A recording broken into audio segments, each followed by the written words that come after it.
Okay, well, yeah, we'll coordinate that. Yeah, coordinate. Set That's that up. fine. If we can move on to the Foundation Budget Commission, and here I am going to be interested in hearing the perspective from the House of Representatives, because my perspective may be limited and maybe a tad too pessimistic. It goes without. Chelmsford happens to be intensely interested in a general revisit of the fairness and equity of local aid, of Chapter 70 monies, so-called. The reason I'm feeling a little cautious about the prospects is because I look at that pie and I can imagine that every legislator and then the governor has a different way of potentially splitting it. And I find it impossible to imagine who's going to come out a net winner. Growing the pie, ideally in the context of an expanding private economy that results in increased tax revenues, makes win-win possibilities possible. Absent that, rejiggering the pie so that Chelmsford gets a little more and presumably somebody else gets a little less, I can just say that is that what we need to do, because it's not impossible to win, what we need to do is obviously come out or with some sort of overarching argument for fairness that carries the day and that unites Chelmsford with a number of other communities who have been disadvantaged so far. So if the reason, and I know the reasons are complicated in this case, but if the reason for Chelmsford not quite doing what it ought to have fairly done is somehow unique to the town's demographics and growth, we're in trouble. What we need is to generalize up so that there's a coalition of towns that form around a larger principle. With that kind of ad hoc coalition, we have a shot when this commission meets of our going to the commission, and that's what it is. It's going to be a commission to look at Chapter 70. So imagine Chelmsford testifying before the commission, which presumably will have a series of regional hearings, and one would hope that Greater Lowell would be included. We would approach the commission ideally at that point, not just as a lone town who didn't do quite as well as we would have liked because of the idiosyncrasies of a formula, but we would instead approach the commission, as I say, with a larger argument that unites Chelmsford with a number of other short-changed towns. That overarching idea I have yet to hear articulated or put together, but I think that's tactically where we've got to go, and then we would have a shot of somehow extracting victory out of this morass of competing arguments. I was just Go going ahead, to say, Matt. if I could, and I'm not an expert on the formula and things like that, but I know a few years ago when we were talking about that a lot more, there was a group I think of when we were looking at the charts, maybe 25 other communities or 25% of other communities who were, depending on how you calculate it, getting less. And I think we do still have some of that information where we might be able to start building a coalition off if any of that data still remains the same. There's no question about I believe it's 25, and the number's pretty close to that. And I think that one of the communities is a community of Winthrop, which might not mean a lot right now, but the Speaker of the House is from... Could be helpful down the line. Speaker of the House is from that area, represents that area as well. So there's always been a discussion, but to follow back on what the Senator was just saying a moment ago, I think that we did start moving that way prior to the downturn, and I think that things were moving in the right direction. Then, of course, things happen with the budget itself. Chapter 70 as a whole, and I mean, I probably might look to the manager on this. We've always held it as pretty sacred, and even to the perspective of the Board of Selectmen, some of the other items have been cut. Chapter 70, I'm going to go out on a limb, has always received additional monies. Now, was it additional monies to the extent that we wanted to bring back or that the schools wanted? And I would say no. But currently right now, I think we're at about $4.2 billion, and I'm pulling that off my top of my head. But Chapter 70 is extremely important to the House. I know it's important to the Senate. But the only way we're going to continue to kind of tinker or move the formula itself, I think, is when we are going to be able to put more money into it. And I wish I had the date in my head the last time we did this, and I'm going to tell you it was back in, it could have been 2004, 2005. I'm sure Mary Franz is home right now saying, no, that was 2002. But there was a time that we were moving towards a more equitable, what I would consider more equitable. But then when the economy starts to shrink, people start to freeze. And once again, to reiterate what the senator has said, trying to give somebody more when someone else is going to get less, just being, quite frank and quite honest on that. That's just probably not going to happen on the Hill. I think the change will come when there's additional funds that can be put into Chapter 70. But I do want to say that Chapter 70 has been, I'm going to say, one of the only pieces that has received an increase every year, where others have been flat and some have been cut, of course. And I'm not looking towards the manager, but I know he's probably seen more of his share of things that were cut or flatlined. And level funding is similar to a cut when it comes to rates of increase for cost of living and everything else you have to deal with. But I think the delegation as a whole, and I think the House, and I don't want to speak for the Senate, but Chapter 70 is extremely important to us. And I look forward to them talking about this. But guys, we've had this discussion before. We've been talking about this for some time. Really, when the money starts to come back is when we're going to be able to make some additional changes. And let me just, I agree with the representative. Let me just say in this respect that what's been very troubling and quite frankly unexpected was the diminution in state tax collections that we've seen reported in the last 60 days, resulting in last-minute cuts by the outgoing governor, something he's obligated to do if the budget isn't in balance. If this continues, if there's an unexpected dip in state tax collections, which seems odd given the recovering economy, that's going to have implications for Chapter 78 in the fiscal year 16 budget, which commences July 1st, 2015. In other words, the budget the governor proposes and we have to dispose of this spring. There is a possibility, if things remain trending where they've trended in the last 90 days, where there would be level funding of local aid. No reductions, but it is unprecedented at a time of general economic recovery, decreasing unemployment rate in Massachusetts, increasing numbers of jobs, good state GDP. It's unprecedented for state tax collections not to track. And yet, at least in the very, very short term, they haven't. No one, in my humble estimate, has given us a really compelling reason as to what happened, although there are fragments of an explanation. We're decreasing the state's income tax rate from 5.25 to 5.2%, or is it 5.2 to 5.15? 5.2 to 5.15. Yeah. But that was predictable. That was something that we could have foreseen when we set this year's budget. So I don't know, but I worry that local aid isn't going to grow even in the modest way it did this current year, and that would be very, very upsetting to you, but also to us. Okay. And that kind of brings us to one thing that I would like to get a commitment from both of you about the 9C cuts. I mean, I'm assuming that there are not going to be any more, and I would like to hear a commitment from both of you that local aid would not be included in those 9C cuts. I know the governor had proposed that, and right. it Well, didn't look like it was local going. aid was put on the table in the House, and then I know the Right, Senate taken as out, well right. soundly rejected that. But I have to be honest. I mean, I can't sit here and tell you. I mean, if we continue to slide, I don't know where we're going to go next. I don't know, and I mean, I can sit here and give you a very good political answer and not to worry about it. But I think our actions in the past have shown that local aid is extremely important to us. But at the same time, there are other pieces out there.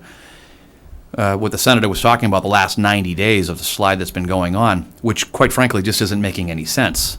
If every other indication that the economy is recovering, if there's other indications that unemployment is going down, we can take every bit of that and start to pick it apart. Well, unemployment, that's true, so on and so forth. But I don't know where we're going. And for me anyways, to sit here and say, I can't do that.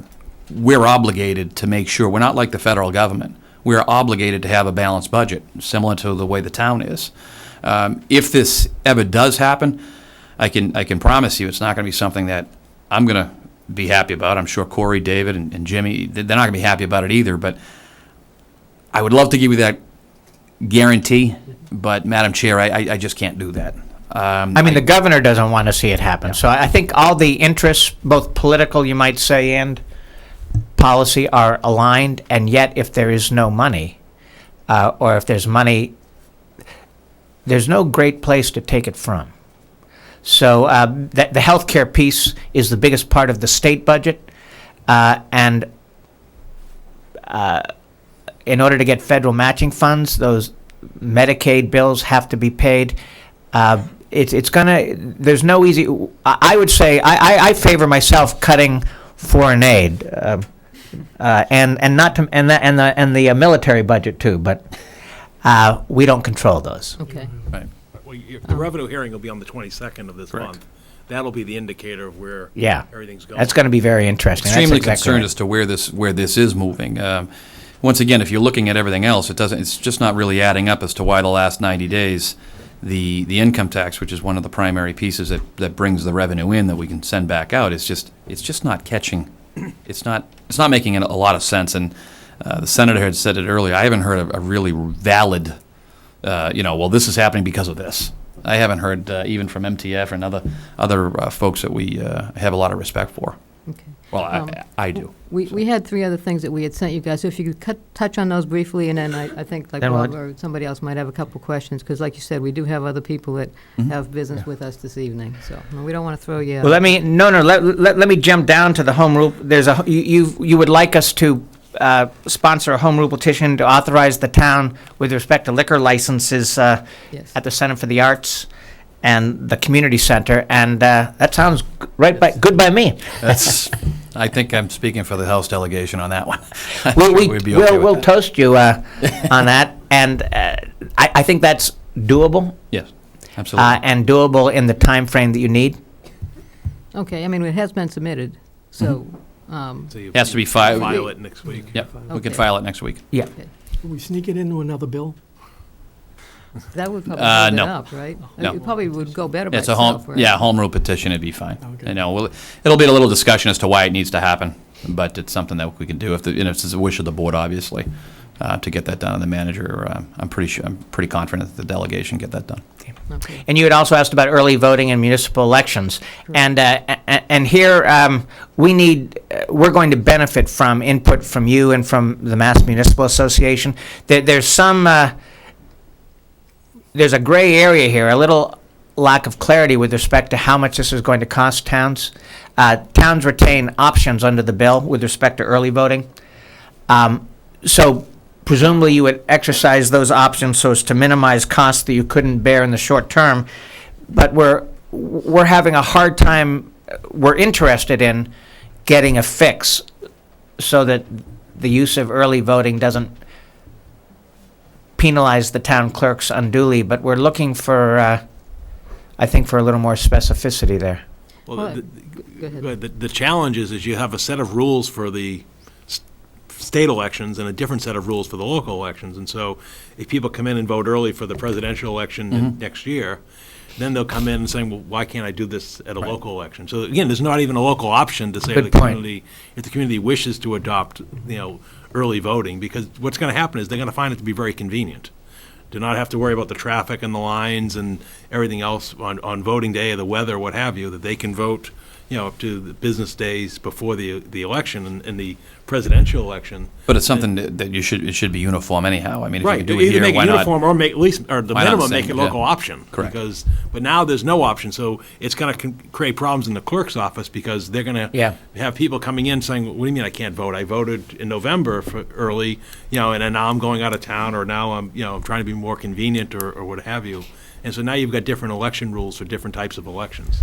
And I think you're right. The best thing to do would be to have it uniform for everything, but that's not what you enacted. Right. But yet, and given the local mandates issue, you didn't even allow for a local option to allow the communities to decide whether or not, because then it would get around the unfunded mandate issue if a community decided on its own. And my so- understanding is the town clerks are in favor of it. Our town clerk is a member of the Massachusetts Town Clerks Association, whatever it's called. Yeah. And indicated that they do favor it. So, it's interesting that this one that it seems like everybody favors, there's reluctance to do. I haven't seen that. I'm, Okay. not saying it doesn't exist, that they didn't reach out and say they were in favor of it, but that'd be a first thing that I would be looking for is leadership from, or the discussion from the board as well as the town clerks to find out if it's something that they'd want to I mean, move forward on. yeah, what we're told is actually there is some latitude for the towns. There are, On how you implement the early voting. Right. But there isn't the latitude for the town to apply those rules and standards to other municipal elections. That's the key differential. Okay. So you'll have people coming in with one set of rules in November, and then when they come and vote in April, no, you can't vote early. I got you. And that's the confusing part, and that's why I think the clerks are concerned, because it's gonna be up to them to try to explain to people, are gonna be very upset when they've taken the time to Right. come into the office to vote early. and say, Can "No, I you ask can't." what relief the clerks are seeking? In other words, what sort of help would Be they? consistent, just to have it be consistent. It's They for everyone. want additional statutory changes? Yeah, you would need statutory changes, because right now, the law doesn't I see. allow it to apply to local elections. Okay. Well, that seems reasonable. Or even primaries, it's only even the general primaries, too, that election, as and well. and once every 2 4 years. Yeah. 2 years. By 2 years, right, every 2 years. Okay. Okay. And which brings us to the last unhappy issue of double utility poles, which are I hate, and which I know a lot of people in It town looks so good. It was so nice. aesthetically so pleasing. Aesthetically, it's pleasing. Yeah. So there's legislation to fund removal. There are modest line items always offered, but I know of no breakthrough ideas on the state level that would enable communities, would give communities help legally and financially to address them. Everything is in the hopper, but it doesn't bubble to the top the way that one would like. You had a commission, and then that didn't get it done either. Right. I mean, I think that's the frustrating part, is we're told that something may be coming, and yet it never comes. No, And that- and then the residents get upset, and the board members get upset because the double pole problem. I can tell you, it's a big issue throughout my district. It's not just, Absolutely, no it's question not about just it. Chelmsford. In Bedford, they're hopping mad about, they've got a beautiful town center like you do, and they really dislike this stuff. So this is not, it's not a hopeless issue in terms of state assistance and state action. It's just, but I'm sure Nat Grid talks to you. Well, if you ever ask them about it, they'll tell you why this doesn't happen, because it's just not them. It's Verizon. It's, there's 3 or 4 different people. I mean, it's we hear the same thing, on the Committee of Energy, the same exact, and I'm not saying it's wrong or whatever, but we hear the same arguments that it's very difficult to get this done. We're more interested in making sure there's safety first, and then they look at that as aesthetics, which is important, but they're looking at safety first. And I've seen some pretty unsafe double poles myself, which I'm sure everybody has. So we're hearing the same thing that you hear, which I'm sure you I think ask. some incentive to get those different companies to work together, whether it be fines or something else. I think right now there's really no incentive for them to, communicate the message, I remove my You're right. lines, and you're the next person there. They don't really have any incentive to work together, in my opinion. I can't disagree with you. I disagree. I mean, I agree wholeheartedly. Thank you. Thank you. I was hoping Representative Acero would be here, because I work in Westford. I was amazed at the quickness that all the poles were taken care of in that project at the 4-way intersection, Washington Road and Minus corner. Well, if they were doing it, Minus Corner, right? right, if they were doing a project, if was DOT involved as well? Mhm. If they were doing a project, I can understand that. I'm not speaking for Jim. He can. We but did a project too in downtown Chelmsford, And Paul, how long did it take us to get the poles? Took a while to get those out of the street in That's front of right. the common. Yeah. Right. So anyway, that just shows you the clout of a local representative. But I wanted to go back to something. Did they change the streetscape in Westford? Yeah, They Oh, yeah. widened the Oh, roadway. okay. They widened the They road. widened. They widened the road. Did they widen the road in Chelmsford at that point? Yes. Yeah, because they had to put, yeah. They have moved the in by being poles? In the street. Yeah. Eventually, they got moved, yeah. Eventually, they And got moved. and one of the things you said was that, it's the problem is getting all these people to work together, but what it really comes down to is when everybody's done, because they go from the top to the bottom, it's always Verizon. Verizon is the one that's holding up the deal. And I can point out 2 poles out here that have been out here at least 4 or 5 years with double poles. And, we get lip service from them. I'd like to have a policy in town. I don't know if the state would slap us around, but you don't put up a new pole until you take down an old pole. But we've got to do something because. Does Verizon has a contract with Chelmsford, correct? They own the poles in town. Yeah, okay. But Just trying to think of, I'm trying to think of a way to, That's typically what happened. The other thing is that you mentioned earlier about funding, and it's interesting that the governor can't find any money, or the outgoing governor can't find any money, but yet he's talking about giving everybody in the State House raises. So where's that money coming from? And I always thought that the state had a rainy day fund. And they talked about it last year, and it was a lot of money in it. Did they run that money down, or? 1.6? or- The state of Massachusetts has one of the better funded rainy day funds, it's true, among the 50 states. That in turn produces improved bond ratings for the state, which lower costs for the state. So there's there's a circularity there which makes sense to the finance people. You wouldn't want, in fact, to draw down that rainy fund too far because it would cause the bond ratings to change and borrowing expenses for Massachusetts to go up. It is kind of crazy, but the logic is not the Commonwealth's logic, it's Wall Street's.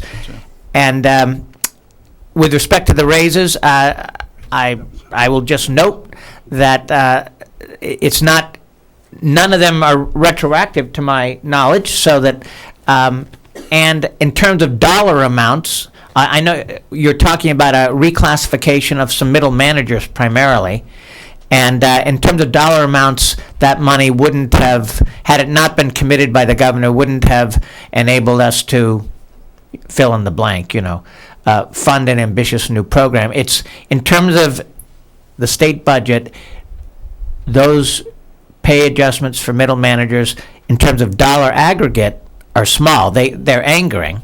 I'm not saying that it's not irritating, but in terms of finances, they wouldn't suffice to enable us to address some of these issues.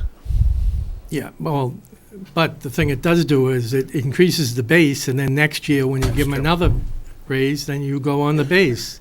there are other, I know that I received a bunch of phone calls today. There are some raises that aren't going through. Well, they hadn't gone through as of today. And it was from Mass teachers. I think it was UMass. A lot of phone calls were generated on that. Right. So it's just not, I don't think I don't think the governor's giving the store away. Right, today as, Yeah. with the phone calls I received. Right. Not that you've made this point, and because the points you are raising are reasonable, but I do want to go on record in favor of decent pay for state employees. So I don't begrudge. While I Agreed. wasn't part of that, and while I haven't scrutinized the logic in general, I think people should be paid decently, whether they're in the private or the public sectors. I I agree. agreed with that. Okay. Anybody else have any questions? I just for- have a quick question. Senator Barrett, just to follow up on the Foundation Budget Commission, you were talking about a coalition of other towns that are in Chelmsford's position. Is that something you're putting together, or? It's something I'm happy to work on. But the research, and it's interesting that it may have been done in the past, at least in the mid-aughts. The research is probably best undertaken by the Mass Municipal Association.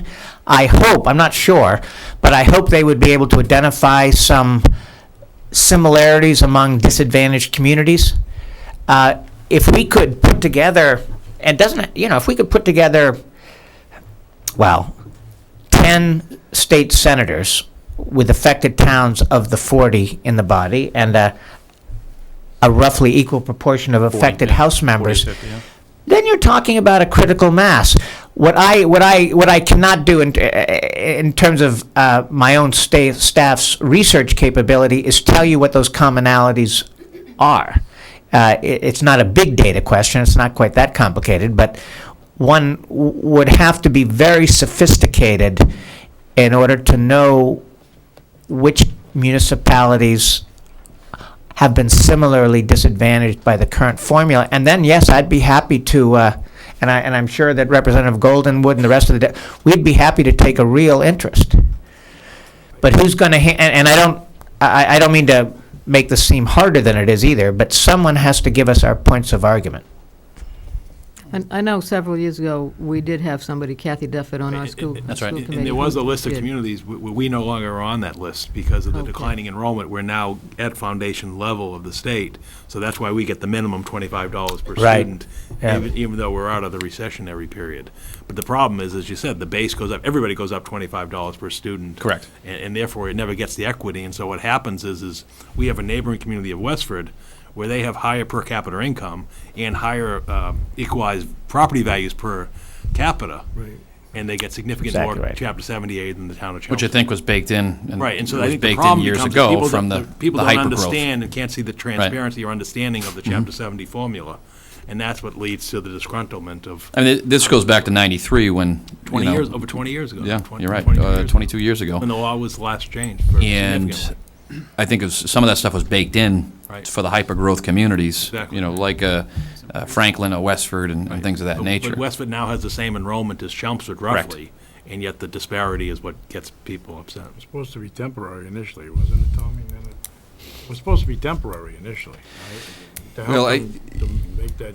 Once again, and I know the senator had mentioned this earlier, when they did this in '93, there were some, not many, folks that actually, I wasn't there. Actually, Senator, you may. I was there, yeah. There were some folks that actually voted against it because they didn't think it was sustainable. It was actually a problem with the growth going, you know, too high. But I think that the sins of from '93 to say, you know, 2000 or so, I think all that baked in is what, you know, gets people pointing towards each other. They make more than, you know, what we've tried to do is try to level that back. And I want to go back on and say this. I don't think we can continue to do this until we have additional funds where we can start to raise up the folks, the 25. I'm going to go with what Selectman Hanson was saying, the 25 or so towns, to bring them up to a little bit more. But the manager brings up a very good point. We are at foundation. Right. It's Maybe we can have Ms. Duffett follow up with you, or sure.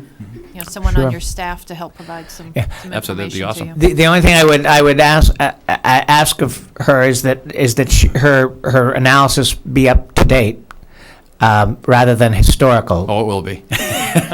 because we. Don't worry about that. Yeah. Okay, So. thank you. Thank you very much. Just And, a closing question on Okay, make another it quick. issue, one last Has to one. be quick. OPEB reform, there's rumors that it That's may a be quick one. tackled this I don't this think that's a quick session. one. That's a Paul. quick one. Commission has done it's been over a year since the commission really completed its work.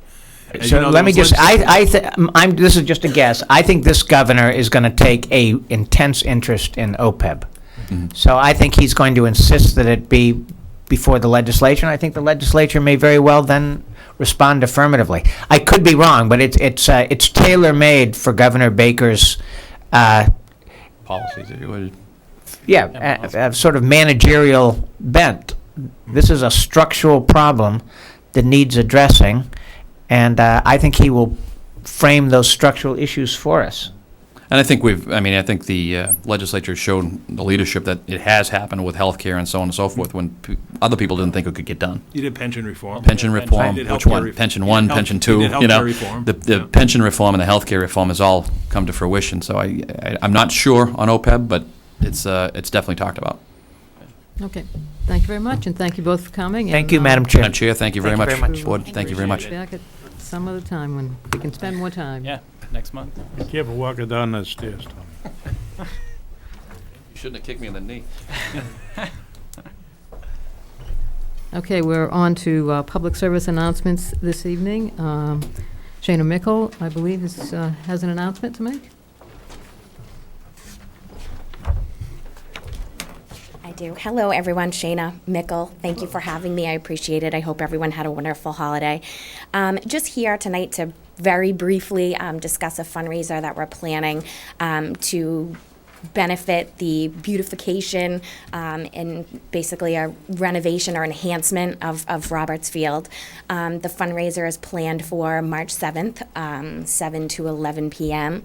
At the Chelmsford Radisson, and it's just a kickoff event to try to get some funding to kind of, get things moving forward. And I believe that our town manager is going to discuss that a little bit further along in the meeting. So if anyone has any questions or... Yes. I didn't know that we had a Roberts Field renovation committee. That's what we're kind of asking to That's going to establish. be later Oh, on. okay. Yeah, Putting out a call. we're a I was little gonna out ask of who they order, were. unfortunately. No, that's what we're going to ask, put out a call for people who Yeah. wish to join. Okay. Yeah, so this is just something I think that we're planning, and, we're very past the planning stages. So I think, again, you'll be hearing about that a little bit more later. So you intend to do most of this renovation with fundraising and as opposed to? Well, yeah, I think private fundraising. I also have, really been working with some companies and myself, just really looking into some federal and state funding and grants and things like that. There are a lot out there. And just briefly where this came out of, I have two small boys with a lot of energy, and I'm sick of going to other people's towns to keep the versatility going, and I really feel like Roberts Field is a green space for Chelmsford and a wonderful gem that really could be appreciated and taken care of a lot more. And I grew up in Whitman, and we had an Olmsted Park who designed Central Park in the center of our town, and it really was the heart of our town. And I'm just really looking to maybe get an all-encompassing space for the town that's really gonna cater to all the residents, for everyone to enjoy, not just a, small population, so. Okay, well, good luck with that, and hope you have a house full that night. Me too, On the thank you. 7th. Thanks. Thank you. Okay, we're now to the open session part of the meeting. If anybody would like to address the board, you can do so at this time.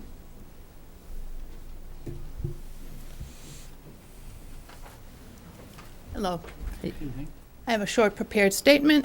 Good evening. My name is Maggie Marshall. I live on Dracoach Drive, and I've been a public library trustee since 1996. I'm speaking to you tonight as a board member. Our library director is unable to be here because she's running a program at the library. The library, who are the big users of the Dutton House, have waited patiently for the town to explore all possible alternatives for this old home. It is an old home and not an old historic home. We filed our delay of demolition after all other options had been exhausted, and that period is now over. We feel strongly that the Dutton House future was cemented in early December when the final call for bids was made and no bids were received. We have been dealing with the issue of removing the Dutton House for over a decade, and it is now time for this saga to end. Our Friends of the Library runs the largest library book sale in New England. The proceeds from this book sale pay for all of the library's programming. For years, book sale volunteers have been working in an unheated building with no running water, in addition to lugging boxes of books up and down a very narrow set of stairs. It is time to proceed with our plan to build a new, aesthetically pleasing, safe storage facility for the Friends and for the library's custodial staff to store their outdoor equipment. Our intent is to contact an architectural salvage company to offer them an opportunity to reclaim any parts of the interior of the Dutton House that could be repurposed by someone else before we then proceed to the demolition process. We look forward to working closely with the town as we help to bring the library's buildings in closer alignment with its needs, and we'll be sharing the demolition costs with the town. Thank you. Thank you, Maggie. Is there anybody else that would like to speak to the board at this time? Okay, we'll move on to committee vacancies. Committee vacancies as of January 5th, 2015. There is one vacancy on the Civic Committee, 2 vacancies on the Community Preservation Fund Committee, 2 vacancies on the Cultural Council, to consider this evening. The first two for the Chelmsford Center for the Arts.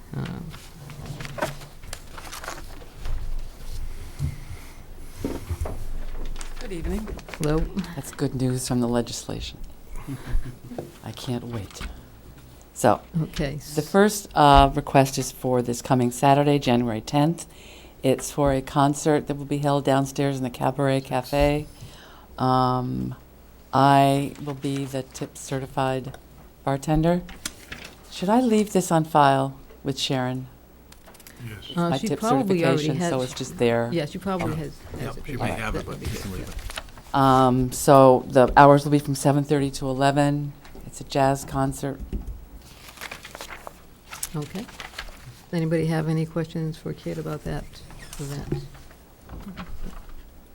I make a motion to approve a one-day beer and wine license for Chelmsford Center for the Arts on January 11th, 2015. This is the January 10th one. Tenth. Did you get that one? It was a last-minute one. No, It's I don't for have January that one. 10th. Where did I put it? You have it? Yeah, just for that to read. I can read it off if you want. Is this it? That's This is the the that's the motion? motion. Yep. This is January 11th. This Oh, is the one? no, that's not it. No, fine. Took out the wrong one. Okay. We'll get it. I make a Sorry. motion to approve a one-day beer and wine license for Chelmsford Center for the Arts on January 10th, 2015, for the hours of 7:30 PM to 11 o'clock PM, to be exercised on the premises at 1A North Road. Second? Oh, second, yeah. All in favor? Aye. Okay. And now, sure about the other one? Okay, January 11th, liquor license requested from 2 o'clock PM to 5 o'clock PM for a party. I have that one. That's a Okay. different one.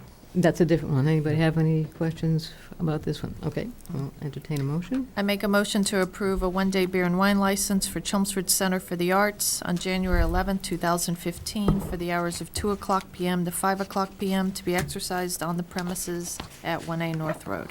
Seconded? All in favor? Aye. Okay, thank you.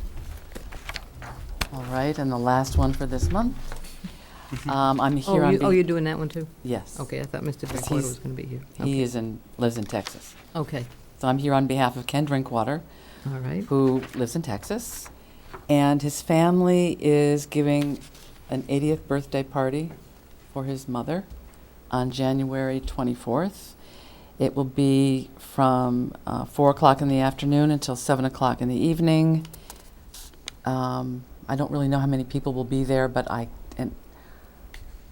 don't even know if it's upstairs or downstairs, actually. But I do know that Joe Varnum, who's a licensed bartender, will be serving.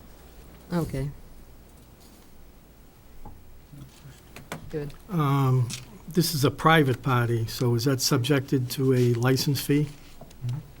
$50 license fee? Because obviously, we don't do it for the Center for the Arts. We don't charge them a license fee.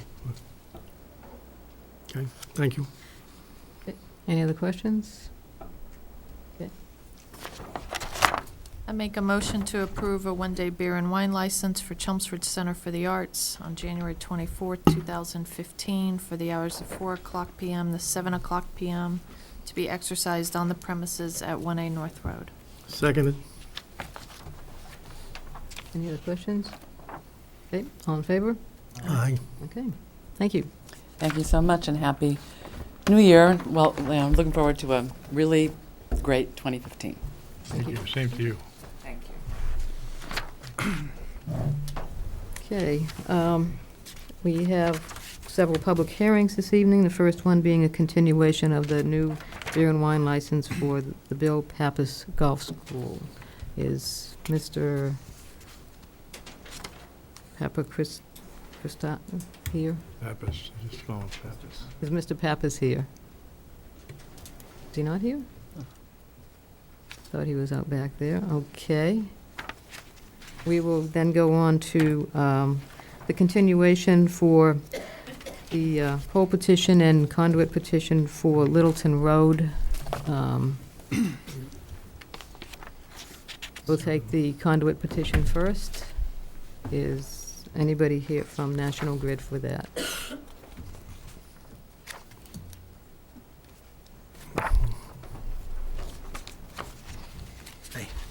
Dave Aguirre, National Grid. We're asking the town of Chelmsford for permission to install conduit from the pole to the condominium site on Littleton Road, at 311 Littleton Road.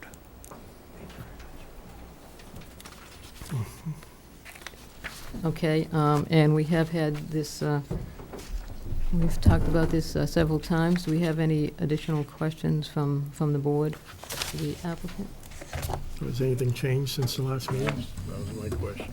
What's different tonight than there was last week? Anything? I'm not really sure. Verizon will have to speak on that. I can say to the board, I did, when I drove by, I took a really close look at the site, and the pole that's on the right-hand side, I know there was some question about in the photos. The pole that's on the right-hand side of the driveway is literally already on the right-hand side of the driveway. You couldn't really tell from the pictures, so this pole looks like will be placed right on the left-hand side of the driveway. So to place this pole on the right-hand side of the driveway, there's already a pole right there. So I know it looked a little strange from the photos, but that's why this pole couldn't be placed on the right-hand side of the driveway. That's exactly where the other pole's located. Plus the stuff, the infrastructure underneath, right?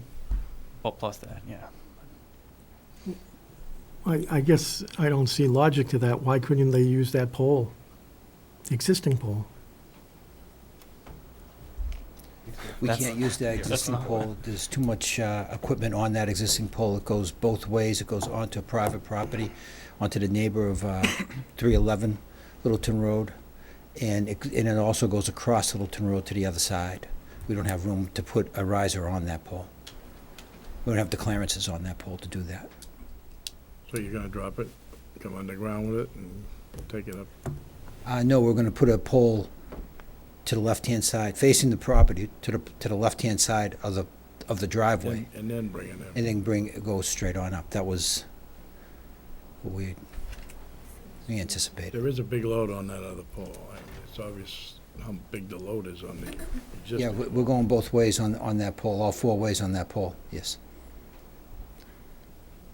Okay, this is a public hearing. Does anybody wish to have any comments on this petition at this time?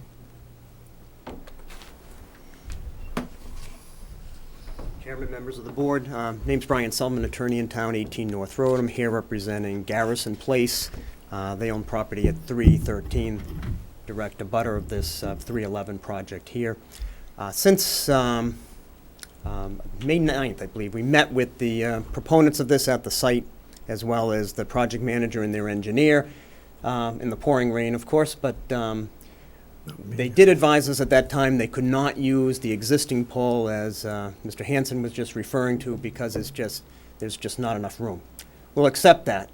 The only thing my client was concerned about is then if they're going to put a new pole in, it be located in the easement area in the frontage of 311 Littleton Road. And they're telling me they can do that. The town engineer has also confirmed that's where he expects it to be, and it's as it was represented on the National Grid plan or petition that was before you. So my client's acceptance of the new pole, based on the explanation from the proponents, but just as long as it's not in the easement area of her frontage, where she already has two poles located, which is on, as you said, on the left-hand side. So Okay. if there's a stipulation that as long as they can locate it there, and I understand, as speaking to attorney Hausler represents the developer, we don't know what's underground right there, but they have an easement area where they should be able to fit that pole. But I would suggest to the board you approve it based upon having it located in the easement area, the frontage of 311. If, for whatever reason, when they're installing it, they can't locate it there, that they would come back to the board for further approval. And that would satisfy my client. Okay, okay, thank you. All right, thank you.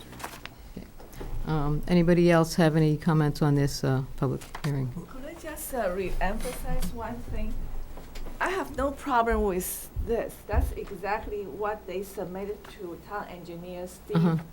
what's his Yanley, name? Yanley. yes. Yanni. Because I told you last time I went there and I Right. talked to him. He was like, what are you talking about? They put on their own frontage and the cable goes straight right to their property. As National Grid gentleman just said, cable goes straight. You have to know the electricity cable is much thicker than Verizon cable. Verizon cable can twist and turn. They are only this thick.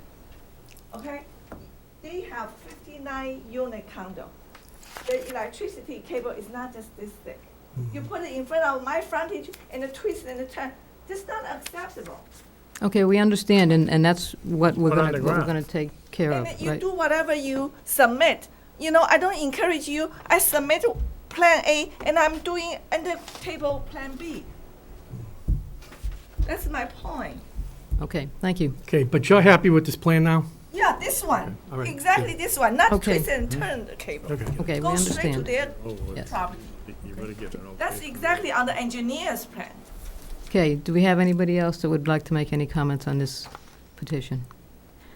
How about Okay. the other side? Are they agreeing to this? Well, this is just for the Well, underground apparently. conduit, yeah, This is the conduit right, one. not the pole. It's not the pool. This is the conduit. That's what we're doing now, is the conduit, and then we have Is this going to Verizon. be one motion? Yes, just for the conduit, yeah. And then we'll have the Verizon, Joe Gleason is here for Verizon for the other one. Okay. We'll do that one separate.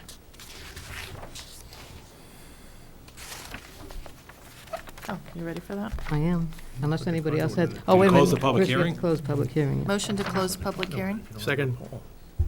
All in favor? Aye. Okay. Let me see if I can, No, wait, 1 second.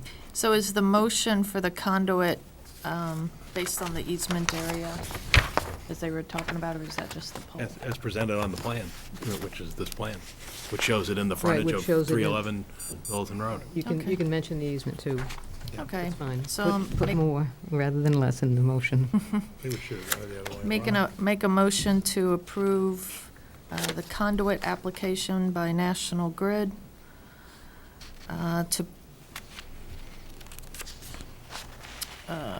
to place it in the easement area of the frontage of 311 Littleton Road, as shown on plan number 141-61161 dated 9/23/2014. Seconded. Okay, all in favor? Aye. Okay, great. Okay, thank you. All right. And now we have the poll petition for Littleton Road. I saw Mr. Gleason back there. Do you want to come up and talk to us about that? Hopefully this will go as smoothly. Thank you, Madam Chairman. Members of the board, for the record, my name is Joseph Gleason. I'm a right-of-way agent with Verizon New England, Inc. Our office is located at 900 Chelmsford Street in Lowell. Since I was last before you, really nothing has changed. There may have been some more dialogue between the property owner and the abutter, but essentially our petition remains the same. Verizon is seeking permission to construct one additional pole along Littleton Road, 70 feet westerly of existing pole 13/88. And as my associate from National Grid indicated, that pole is to service this new development at 311 Littleton Road. Thank you. Do you have a question? Yep, question. Is that pole going to be located in the easement for 311? I don't know anything about easement areas. I can tell you that the pole is to be placed within the public way. Whose frontage?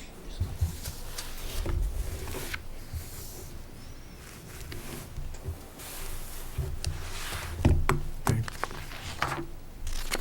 But the public way, how far to the west? That's what I'm trying to get. That looks like it's over further than it. Madam Chairman, I have a picture here that our engineer took. Mm-hmm. Might give you and Selectman Joyce a little bit better understanding of where the pole is to be placed. Mhm. I have copies for the abutters as well. Mhm. Let me just get the best picture. Have the abutters seen these pictures? No, I just got these Oh, today from okay. May I approach? Sure. The right of way is the easement goes onto their property. So the easement is the 50-foot easement. The white cap stake is where the pole Is that easement area? This stake right here, what it's basically doing is indicating there's some sort of underground structure there. I'm not exactly sure what it is, but there was a cone and a stake there. And it's got a picture that shows what's there, but I'm not really sure what underneath that stake is. Okay. Copy of this to the,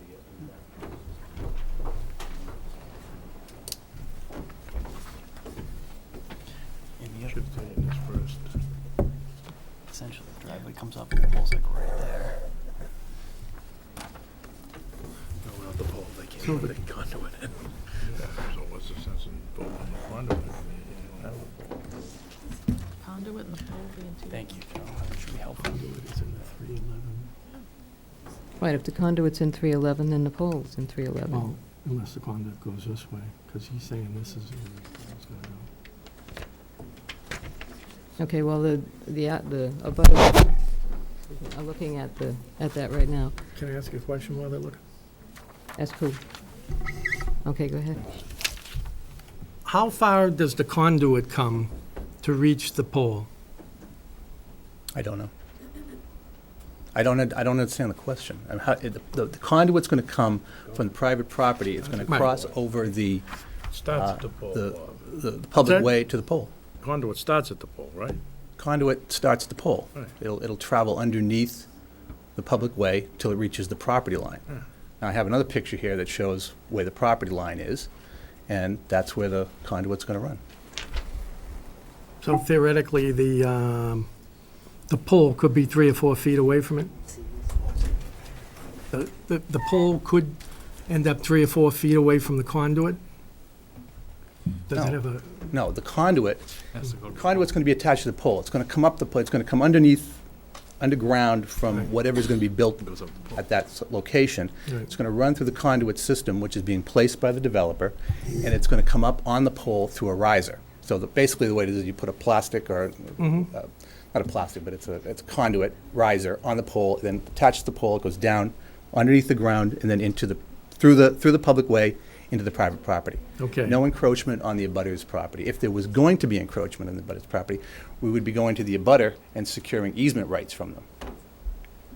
Okay, thank you. Okay. Okay, again, this being a public hearing, does anybody have any comments to make about this petition? Chairman, member of the board, basically, we have the same argument. I understand they're not coming to my client, the owner of 313, for, easement rights. I said, but the problem is the discrepancy between this plan presented by Verizon and the National Grid plan, which National Grid shows, the cable coming right down the driveway into the easement area of 311. This plan represents that it looks like it's in the easement area in front of 313, which is my client's property, and that is something we would object to. Now, that photo that he just showed you, is that stake in your client's easement I see, in front of her frontage? he can just show us what stake he's referring to. There's about 4 stakes in the picture that I have. cap stake where the proposed pole is to be placed. It appears to me, Madam Chairman, that stake would be in front of property of 313. You can see the boundary line, where their property. And you see that the small between these two. Mm-hmm. You see this white is their boundary. Got it? Mhm. See they already see those white one go into their property is their boundary. This is Still a road easement. National Grid's plan. Okay. This is Verizon plan. See that boundary? That's their boundary. You can see how far they from their Okay. boundary to mine. And Okay. you're talking about the condo. This is the Okay. condo. That's The the conduit, pole. yeah, yeah, That's yeah. the condo. Yep. Okay. If anybody have questions, so No, nothing to that's do with the condo. Okay. I mean, you don't want the two pole, right? One Okay. National Grid, one Verizon, so they Right. shouldn't be the same. Mr. Gleason? Mr. Gleason? Excuse me. That pole is in the right-of-way or the easement of the road easement, right? Correct. So it doesn't belong to anybody. Correct. Okay. If I understand their contention, Okay, I hear you, but- I mean, nobody has any jurisdiction over that, basically, The right? state, Well, okay, let him I'm asking him a finish. question. Right, let him finish. well, in this particular instance, this is actually a state-maintained location. So eventually, we're going to have to secure approval from Mass DOT for this location. As is a matter of practice and course for Verizon, we don't generally secure a state highway permit without getting approval from the local body politic. As long as I've been doing this, and I started back in the 90s doing this, I've always gone before local boards to get approval for jobs like this prior to our securing a state highway permit. We don't like to run afoul of the local body politic. But to answer your question, Mr. Dixon, this is clearly a Mass DOT jurisdiction where we're placing the pole. And it would be if they moved it 3 feet to the right or the left of it. Correct. It'd still be in the. Correct. I mean, then what they're suggesting, if I don't want to presume what their argument is, it sounds to me like what they're saying is that it may not be on their property, but it's in front of their frontage. And to be fair, I haven't seen anything that shows where that property line is. I think that when we were last here, I believe the developer brought with them their surveyor, their engineer, who said that the pole, or the placement of the pole was not going to be impacting the frontage. I haven't seen anything from council, I haven't seen anything from the abutter that shows where the property line is, if that was even an issue to be considered in this regard. But that being said, I spoke to the engineer today, and Verizon's position is steadfast. This is our petition. We would ask for approval of this location. As it said, as Mr. Aguirre said, that one of the reasons we can't go off of pole 88 is that pole is, we say at Verizon, too busy. We've moved the pole to the opposite side, to the west side, moving it back a ways from the driveway so as not to interfere with people turning in. The intent is to place it within the public way and to go directly onto the abutter's property. So I just don't see where the argument is that we're some sort of affecting the abutter's property. Okay, thank you. If I may, members of the board, in the photograph that's been shown to you, and I'll have to bring it back up to you, that shows a water main. When we met with representatives of Verizon and National Grid on December 9th, they showed me exactly, and it's basically where this orange cone is located. You can see next to this stake right here, there's an orange cone and there's a metal top coming up. Oh, yeah. That is the location that they represented to us where this pole is going to be located, and we said that's fine. You know, that's definitely in the easement area of the frontage of 311, not 313. What he seems to be representing today is more in line with this petition plan that shows it in the frontage area or the easement in front of 313. And as we represented at prior meeting, we already have 2 poles in the easement area in front of 313, and we object to a third. Okay. So but this is, they have complete control within the easement area, but what was represented to us on December 9th is different than what's being represented today. Okay. So again, I would request if you want to approve it, you approve it with the same stipulation that it's in the easement area in front of 311, and that if that changes for any reason, they come back to this board. Well, it seems like that has changed. I mean, Mr. Gleason has said that they're firm on that location, which, according to what you say, is is in front of 313 and not 311. And as I said, on December 9th when we met, there's a consensus of the 2 proponents as well as the project manager and their engineer who was on site of that location that we've shown you in the plan. Okay, we seem to be going around in circles with this, and I don't know, what's the sense of the board? My feeling is Verizon does this all the time, and this is what they recommend, and I don't see anything wrong with it. I would do whatever they recommend, and I would vote in a positive. Okay. Anybody else? I'm in favor of it with the restriction in the motion, To have it be on the frontage of 311 versus... or in front of the frontage. Right, that's what I mean, yeah. The easement area. Which would cause them to change from what the plan that we have. Right. Potentially, maybe a few feet. Matt? Yeah. I mean, as long as it doesn't cross onto the property of 313, I'm in favor of it. I know they would have to get another easement for that, but that'd be the only stipulation that I would Mr. Housley, you have a require. comment in the public hearing? I have a question through the board to the objecting abutter. What I'm hearing is that it's an aesthetic issue for the abutter versus the safety issue for the people coming in and out of the driveway. That's what I heard. And if I want to know, so I don't mischaracterize what's being said, if I misunderstood it, I want to be corrected. What is the negative effect, other than aesthetics, on the abutter by placing the pole as shown on this diagram versus 2 feet over on the other side, where it's been represented that the safety feature is requiring it perhaps to be pushed a little bit on the property, not the property line, but in the easement area towards 313 for safety issues? Just trying to understand the abutter's argument. Okay. Mr. Sullivan, do you have a response to that? And I'm kind of disappointed that this wasn't all resolved. I mean, I thought it had been before we all came here, and I really don't want this hearing to continue for another half hour after this. I'd like to make some decision here and move forward. And Madam Chair, and based on my meeting, on December 9th, as well as telephone calls with Attorney Hauser, my understanding there was a consensus on this. And in fact, to answer Attorney Hauser's question, they advised us on December 9th that they could locate it where we showed you where that orange cone is, and that would be a safe distance from the roadway. So we're not looking for them to place this pole to jeopardize the safety of people traveling to and fro from that property. We were advised that that would be a safe location. Aesthetics, yes, when they were talking about being here, we already have 2 other poles. That is definitely a concern. But safety, we've been assured that that would not be an issue if they located the pole in the easement area in front of 311. Thank you. Okay, thank you. As they're saying, you can't place a pole where there's the water line already.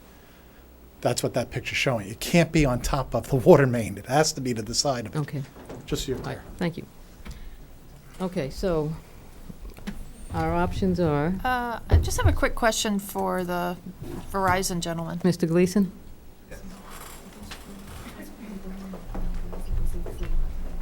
So I just to clarify, and I potentially to close this up. So where they're asking for this pole to be, which is within the easement area of the frontage of 311, for safety reasons and I guess for practical reasons, because there's something already there, are you saying that it's impossible to put that pole there? Okay, Madam Chair, I don't know, they're using words here that I don't understand. Easement area at 311 Little Turn, I don't know what that means, okay? And I don't know what those words would mean in relation to what we're asking for here. The intent of Verizon is to place that pole 70 feet westerly of pole 88.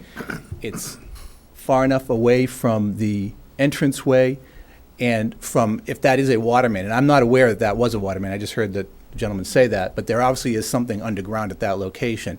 It's far enough away from both of those for purposes of safety. Again, the intent is not to place this pole on the abutter's property. The pole is to be placed in the public way, and any conduit that would be run from that pole would then go directly into 311 Littleton Road.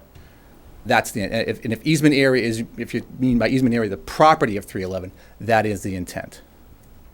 Okay. And just to clarify one last point, and I know, Madam Chairman, you do not want me to go on ad nauseum about this. I don't. I don't think you really do either.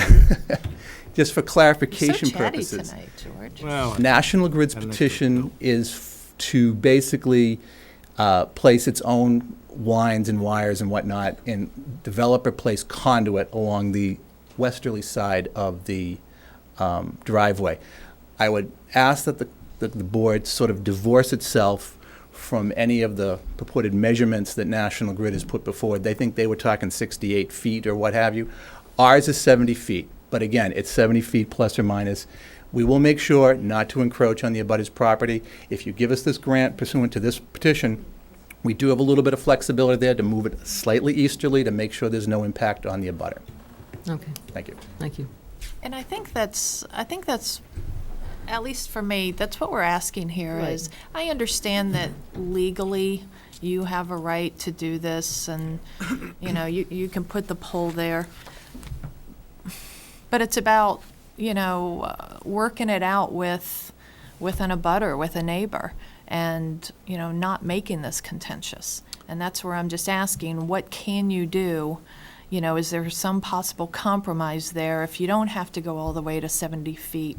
You know, if there's some compromise there to work out with them so that, you know, she doesn't feel like she now has to file a lawsuit against you because they still think that this is wrong. To be fair to Verizon, the engineer had told me, because I was not at the field meeting that took place at the beginning of December, but my engineer indicated to me that it was her understanding that after that meeting, that there had been this universal consensus on the location, which is basically the reason why Verizon has stayed strident in its position here. They felt that there had been an agreement with the Butters Council at that field meeting that this was the location, and that's why they've stayed strident. So I hear what you're saying about compromise, and I think that heard some things about Verizon tonight. We do try and be a good neighbor, despite some Because you are in front of us quite frequently. Yeah, we try to be a good neighbor about these things. We try and work these things out.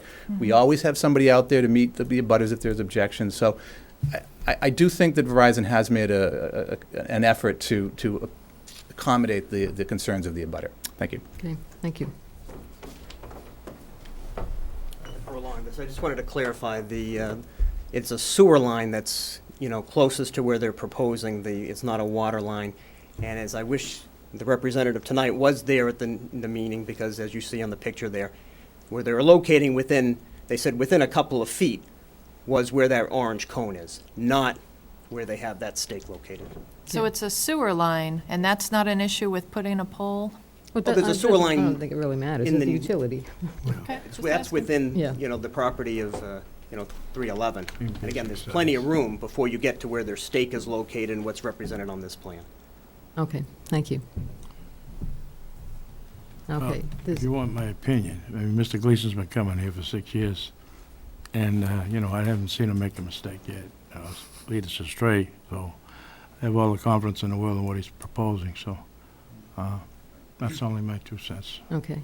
Does anybody else have any last words before we close this public hearing? Yes, Ms. Chen, and please make it brief. Yeah. The reason last meeting we say, why don't you put the electric line this way, put a double pole here, because there's a water line. And then this is the sewer line, so that's why they want to put it here. Trust me, I spent all my time to study this. I never make a mistake. Thank you. Okay. Do we have a motion to close the public hearing? Motion to close the public hearing. Second. All in favor? Aye. Okay. Do we have a motion?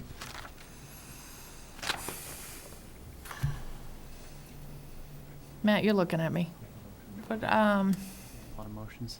no, I'm just, Presented, right. Want me to make it? I'm wondering, no, I don't. Okay.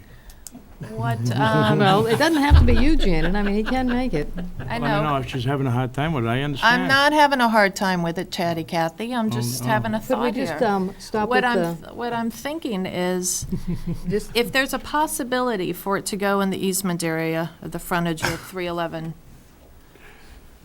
Littleton Road, and if it's not, if they can make that a possibility, if not, then we go to the plan as presented. in other words, you want them to move it as close as possible to the right, to that, Yeah. to that To the pole. easement area of Right, the and I frontage think- of And I think that's 311. what Yeah, maybe Mr. say the Gleason motion said, just like said that, that he yeah. would. So, yeah, I mean, you can make that be the motion. That's Okay, fine. thank you. Okay.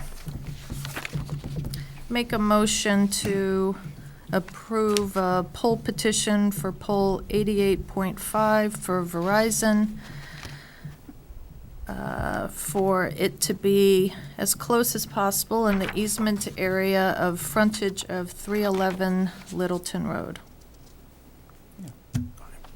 Second. Should I have this pending Mass DOT approval? No, No? they have to Okay. do that separate. Okay. Second. Okay, all in favor? Aye. You in favor? Opposed? You're opposed? Okay. Thank you. All right, now we go on to another public hearing. National Grid and underground conduit on Apollo Drive. And who is the proponent here? Mr. Aguirre, are you the proponent for this one? Apollo Drive?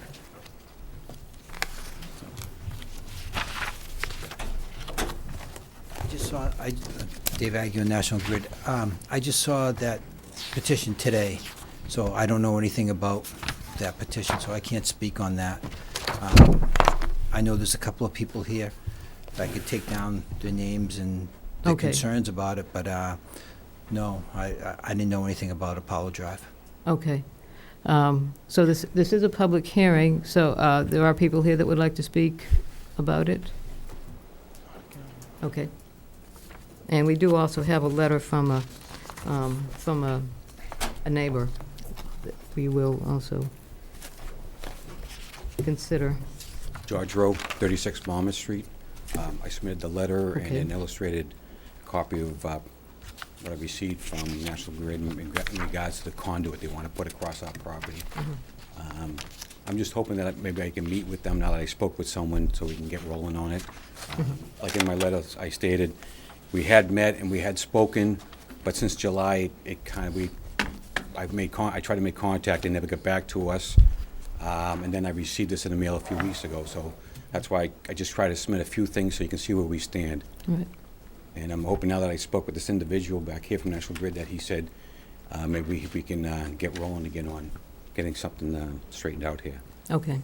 Can I just ask a question? of Sure. him? Oh, Our engineer, this is not the applicant, you know. This is I'm the neighbor. opposed to, oh, you're the neighbor. Yeah, I'm- Okay. I'm And the and abutter. we really don't Yeah. have an applicant, so yeah, I mean, I would not entertain a motion to approve this anyway. No. It has private property involved. so- Right. Okay. Thank you. Anybody else here that would like to speak about this petition? Okay, if not, I think it would be wise to continue this. Mr. Aguirre, I'm going to kind of go to you for guidance. Would you be ready, say, in 3 weeks, do you think, to continue this, or should we wait longer than that? Our next meeting would be 3 weeks from today. How about, could we get back to you? Because I really don't know anything about this, the extent of this work. Okay, I don't even know who's doing the job. okay, So it'll we take we me a can little bit of- continue it to then. And Yeah, then. continue it to a time certain, then if need be, Right. continue it on the 26th. Okay, Okay, thank you. thank you. Sorry about that. Motion to continue the public hearing to January 26th at 7 o'clock PM. Seconded? Okay, all in favor? Aye. Okay, and one more poll petition for Stedman Street. I hope this one's easier. Me too. I think it is, anyway. So this, Scott Burns representing Verizon, this is, I think, a fairly simple request. We're trying to extend our pole line on Stedman Street and provide service over Route 3. So in doing that, we have to go place that one new pole on the northwesterly side of Stedman, and then about 230 feet of conduit where we catch up with conduit within the, at the bridge. Okay, anybody have any questions for the applicant? This being a public hearing, does anybody here have any comments about this petition? So, Good. question, you're putting up one pole or two? One pole, Okay, and then we'll go underground from that point to the bridge. okay, thank you. Okay. You have something, Matt? Not about this. I think we should maybe approve it contingent upon taking down one of the double poles, which I think we can do in some other towns do that. So maybe we could pick one off of our list that we want to. Well, we're expected to get an updated list from Verizon, I think later this month, is that right? Yeah, it's scheduled at our next meeting.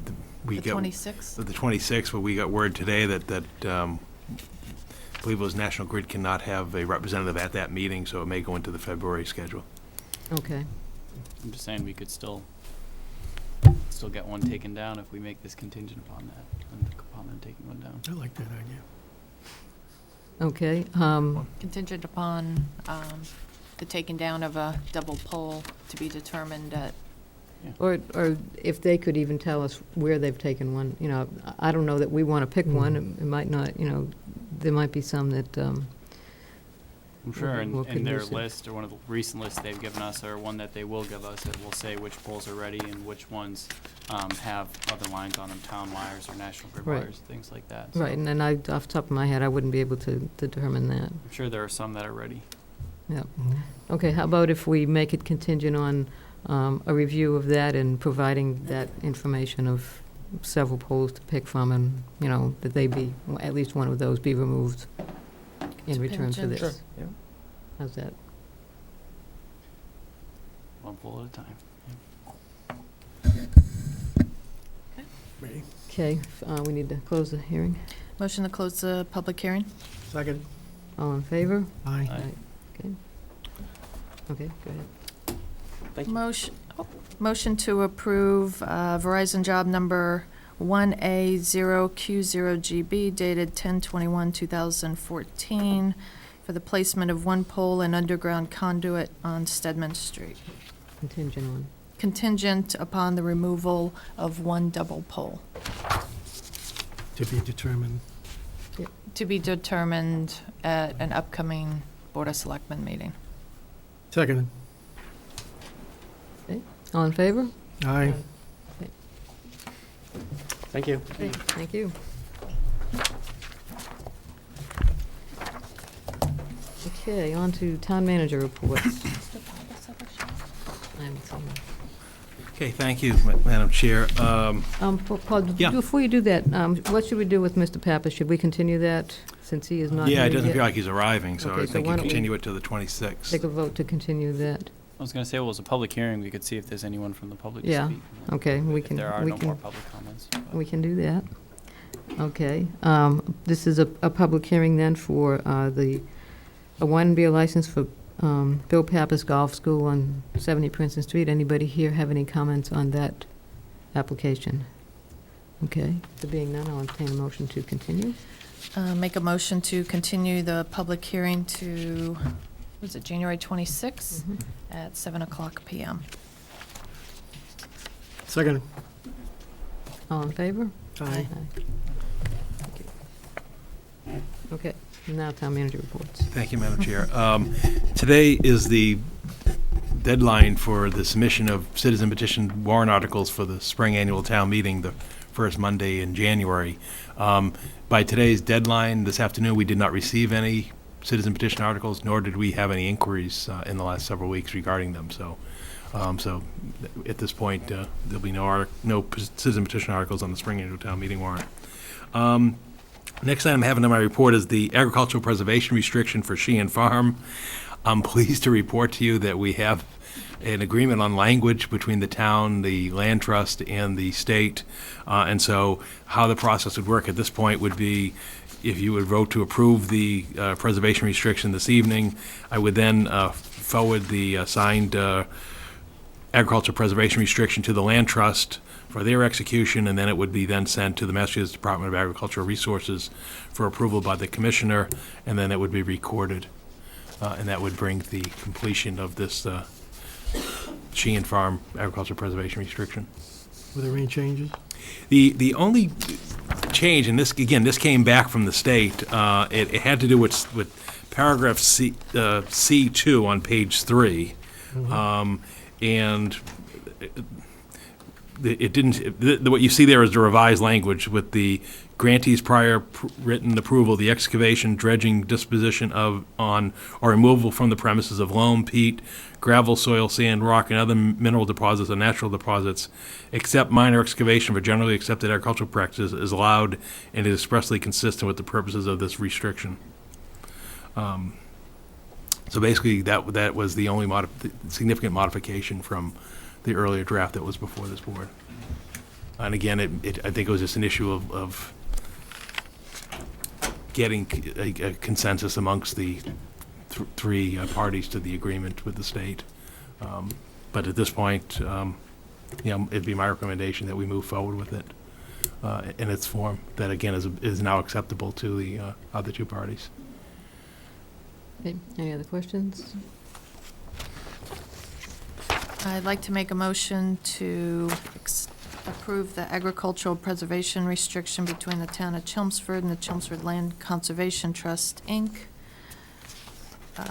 On 3 parcels of land on Pine Hill Road, Chelmsford, Massachusetts, containing 30 acres more or less, described in Exhibit A, and described in a deed recorded with the Middlesex North District Registry of Deeds in Book 26600, page 124, as presented. Seconded? All in favor? Aye. Aye. Thank you. Thank you, Madam Chair. Thank you, Paul, for working through that, getting that done. I think we're all just glad to get it done. It's just a difficult process, particularly when you bring it outside of the community to the state level. The next item I have, again, for the board's attention, I've sent this to you earlier, but since our last meeting, and also, it's also a reminder that at your next meeting, you'll be hopefully asked to approve bids for the sale of the refunding of the bonds for a portion of the sewer project and for the remaining debt service on the police station. We went out prior to the Christmas holiday to Standard & Poor's, received our confirmation of the town's AA+ credit rating. The report is here in the packet. It's available online. And again, I think it just affirms the financial management of the town, in which, again, they demonstrate to their satisfaction the town's strong budget flexibility with its available reserves, budgetary performance, management conditions, and controllable debt. And once again, they do raise the flag, which we see in all communities, about the whole long-term pressures of rising OPEB obligations. So you mentioned, John Souza will be receiving bids in the next 2 weeks, and then you'll come to your meeting on the 26th for approval for that refunding. The next item I have is just a reminder and a notice that the traffic hearing for the Glenview landfill closure project is coming up on the January 20th, which is a Tuesday evening, at 7 to 9 p.m. over at the Adams Library Community McCarthy Meeting Room from 7 to 9 p.m. And again, the representatives will be there to address any questions and answer concerns that they have regarding the traffic implications of the project. The next item I have is for the Swain Road landfill solar impact study. In the packet is the lengthy report. The summary of it is that what this addresses the ability to put a solar farm on the town's capped landfill off Swain Road.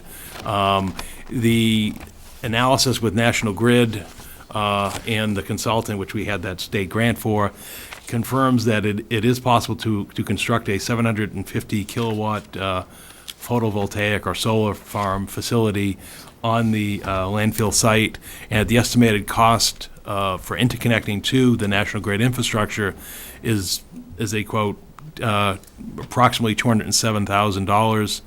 With that cost in mind, it's the opinion of the consulting engineer, Weston and Sampson, on this project, that this project is financially viable.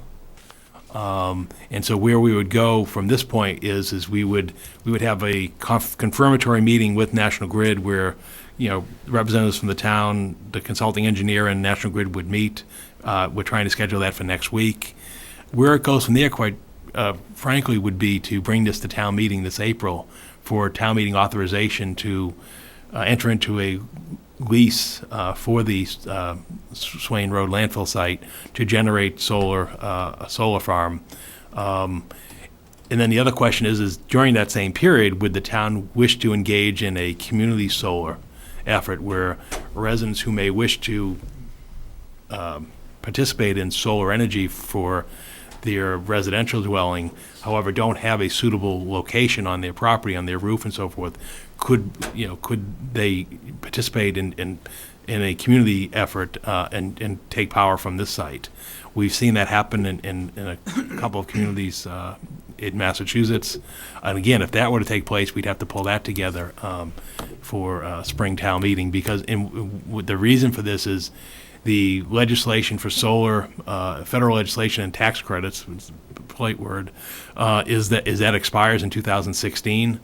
And so this is the window that if this were approved in the spring, by the time you went out and did the procurement, did the design and construction, you'd be able to have this project approved in the 2016 window. What it comes down to, and we did have Richard Day, because the Board of Health, as the board may be aware, monitors the landfill site. He was at the meeting.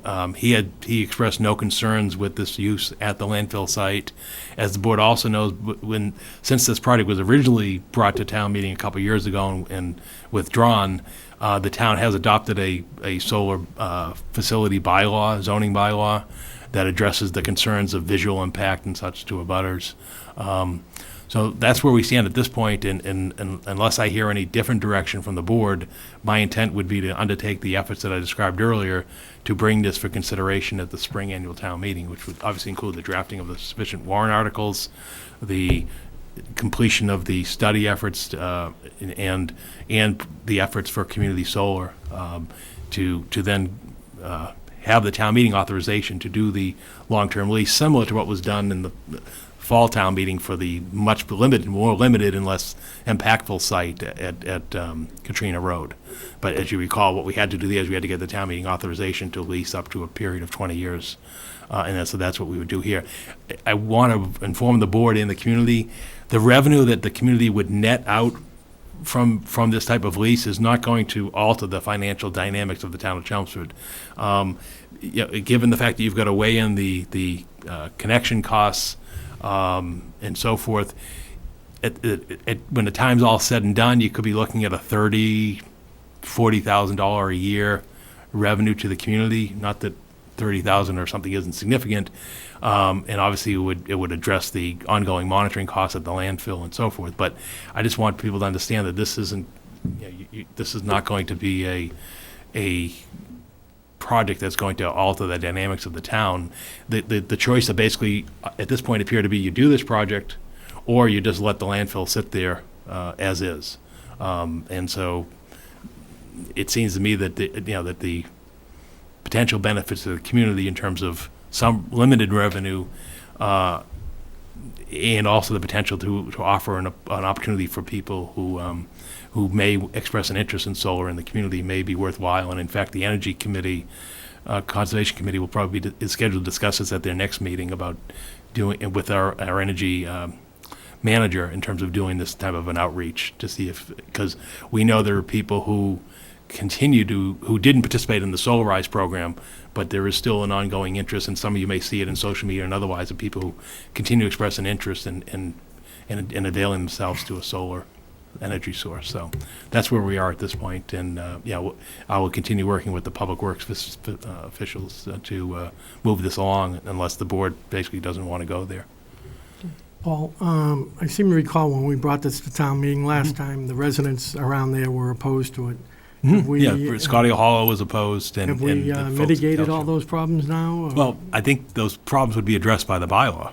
I mean, I think I think that's what led to the development of the planning board's bylaw, and so any project would have to conform with the planning board's bylaw, right? And in terms of abutting properties, the height and exactly, and the screening and so forth. Yeah. Okay. Thank you.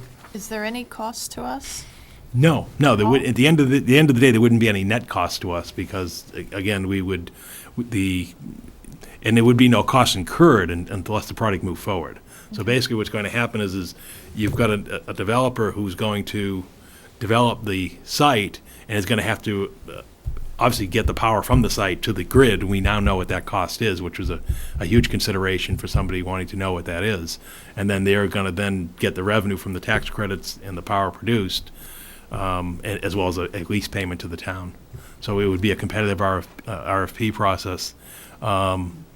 The only other variance that the committee talked about in terms of, with Gary and Michelle and Kathleen Canavan and so forth was, there may be a possibility to expand the site to include the Rod and Gun Club, which has a cleared area in that location. We wouldn't be opposed to that. But again, that may though necessitate a whole revised calculation, and that's going to be one discussion that we would talk about, because if you're familiar with the site, and many of you are, because we had the whole discussion of accessing the conservation land back there. The Rod and Gun Club was concerned about security of their land, and two, that land area is cleared and they're not using, it's not an active use. So perhaps there may be a sole opportunity for them to basically, as an abutter, participate, expand the size above the 750 kW. So that's a discussion we're going to have next week. And if that's favorable, then obviously we would reach out to the Rod and Gun Club, because obviously their concerns are primarily security. But again, if they could generate revenue from their land that's otherwise not being used, it's kind of like the same thing. There may be a possibility there. So as you can see, we're trying to be, holistic in the view out there, that to see what could be possible. Didn't you mention 207? Wasn't there a figure of 207,000? Yeah, 207,000 is the cost estimate for the interconnection of the facility. So that's a cost to us. That's a cost to us, yeah. And again, but we wouldn't go to town meeting for an appropriation. That would be a cost borne by the bidder, successful bidder who's awarded the contract. And in essence, they would then calculate the revenue from the project, including the tax credits, Right. what their payment up front of the 207 to connect to National Grid, and then their lease payments annually to the town of Chelmsford. And then obviously what they need on the other side is they need an energy source to send it to. And that's where the community solar could kick in, or it could be another municipality or district and so forth. We don't have any ability to take on that capacity. As we know, we're shedding our own excess power from the arrays that we're putting on our own schools. We have to find that for them? No, and that we think the community solar would be one. If not, it would not be difficult to find within the National Grid territory that type of supplier. Paul, I think what would be helpful, as we move forward before Springtown meeting, is to do some kind of outreach, whether that's have a presentation here. I don't know if it's, worth a public session, or maybe you have something over at Scotty Hollow, but, just show them what you're thinking about and that it will conform to the bylaws. Otherwise, they're going to hear something about this, and then before you know it, there's this big opposition potentially to this, and they just don't have all the facts. And that's part of the reason why we start bringing this in early, just is right to get the word out there and let them know. But I would agree, you don't want them, and I think that was what happened the last time, is they weren't aware of it going into the town meeting. Yeah, and again, maybe, if Scotty Hollow was and- part of the group that was really opposed to it, maybe we could have a session there. And we would have a presentation for town meeting, Right. Since it's going to be a town meeting warrant. Yeah, I just meant before town meeting, Right, so that you're not before it goes to battling. the Well, I didn't mean process, so before, you're not yeah, backing into it. Yep. As well as the other abutters off of Swain Road there in Kelshill, because they've got a different vantage point. Okay, then the next item I have has to do with the Clean Energy Resiliency Grant. The town received a grant award from Massachusetts Department of Energy Resources.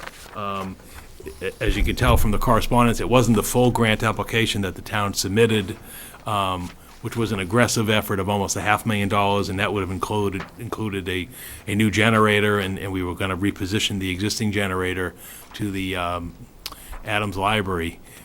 We did receive a grant award that was announced last Monday of $74,941.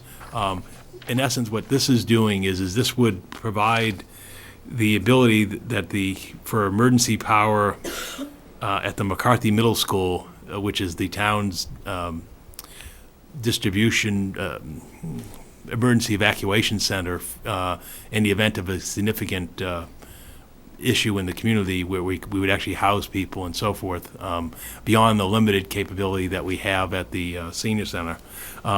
So in essence, this amount would basically allows allows it to basically function independently, and this went through the whole state effort of what they call islanding energy supply in the event of homeland security or public safety.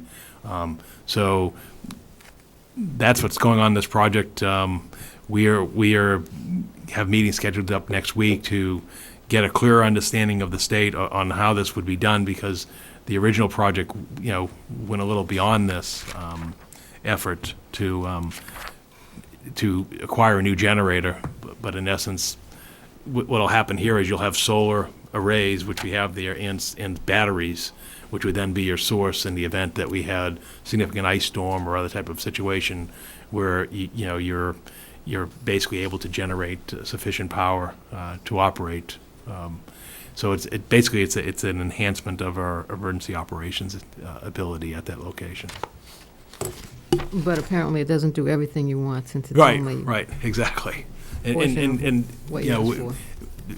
we deliberately try to be ambitious with these projects, and the state has limited funds. Although they did fund some ambitious. If you saw the press release for the whole thing, I mean, they gave like $2.5 million to the Greater Lawrence Sanitary District to, put in this whole anaerobic system and so forth. So, I mean, and the city of Boston had an aggressive. If you looked at the list of recipients, they tended to be urban, and it was sort of one of the last outgoing efforts under the Patrick administration to get this grant project completed before they went out. And again, we were one of the few in this area that did it, and we were one of the few that was not an urban community. So anyway, it was an effort ventured, and like I said, we didn't get everything we wanted, but we got something. The next item I have is the Roberts Field renovation project. As we saw earlier from Shana Mickle, we like to. She's basically has brought this to the forefront, and as you can see, is really spearheading an effort. We basically want to do is put a mission statement with the effort, as well as open it up to citizen participation in the community. Ideally, 7 people, and so unless what we do is we would put this out on our appointment list that we're creating an effort for a Roberts Field renovation project. We'll continue to promote her fundraiser, and see if we can get a group of people, much like we have at Harmony Park and other locations. And we know that there are people who are actively involved with Roberts Field, and perhaps they may apply to the committee.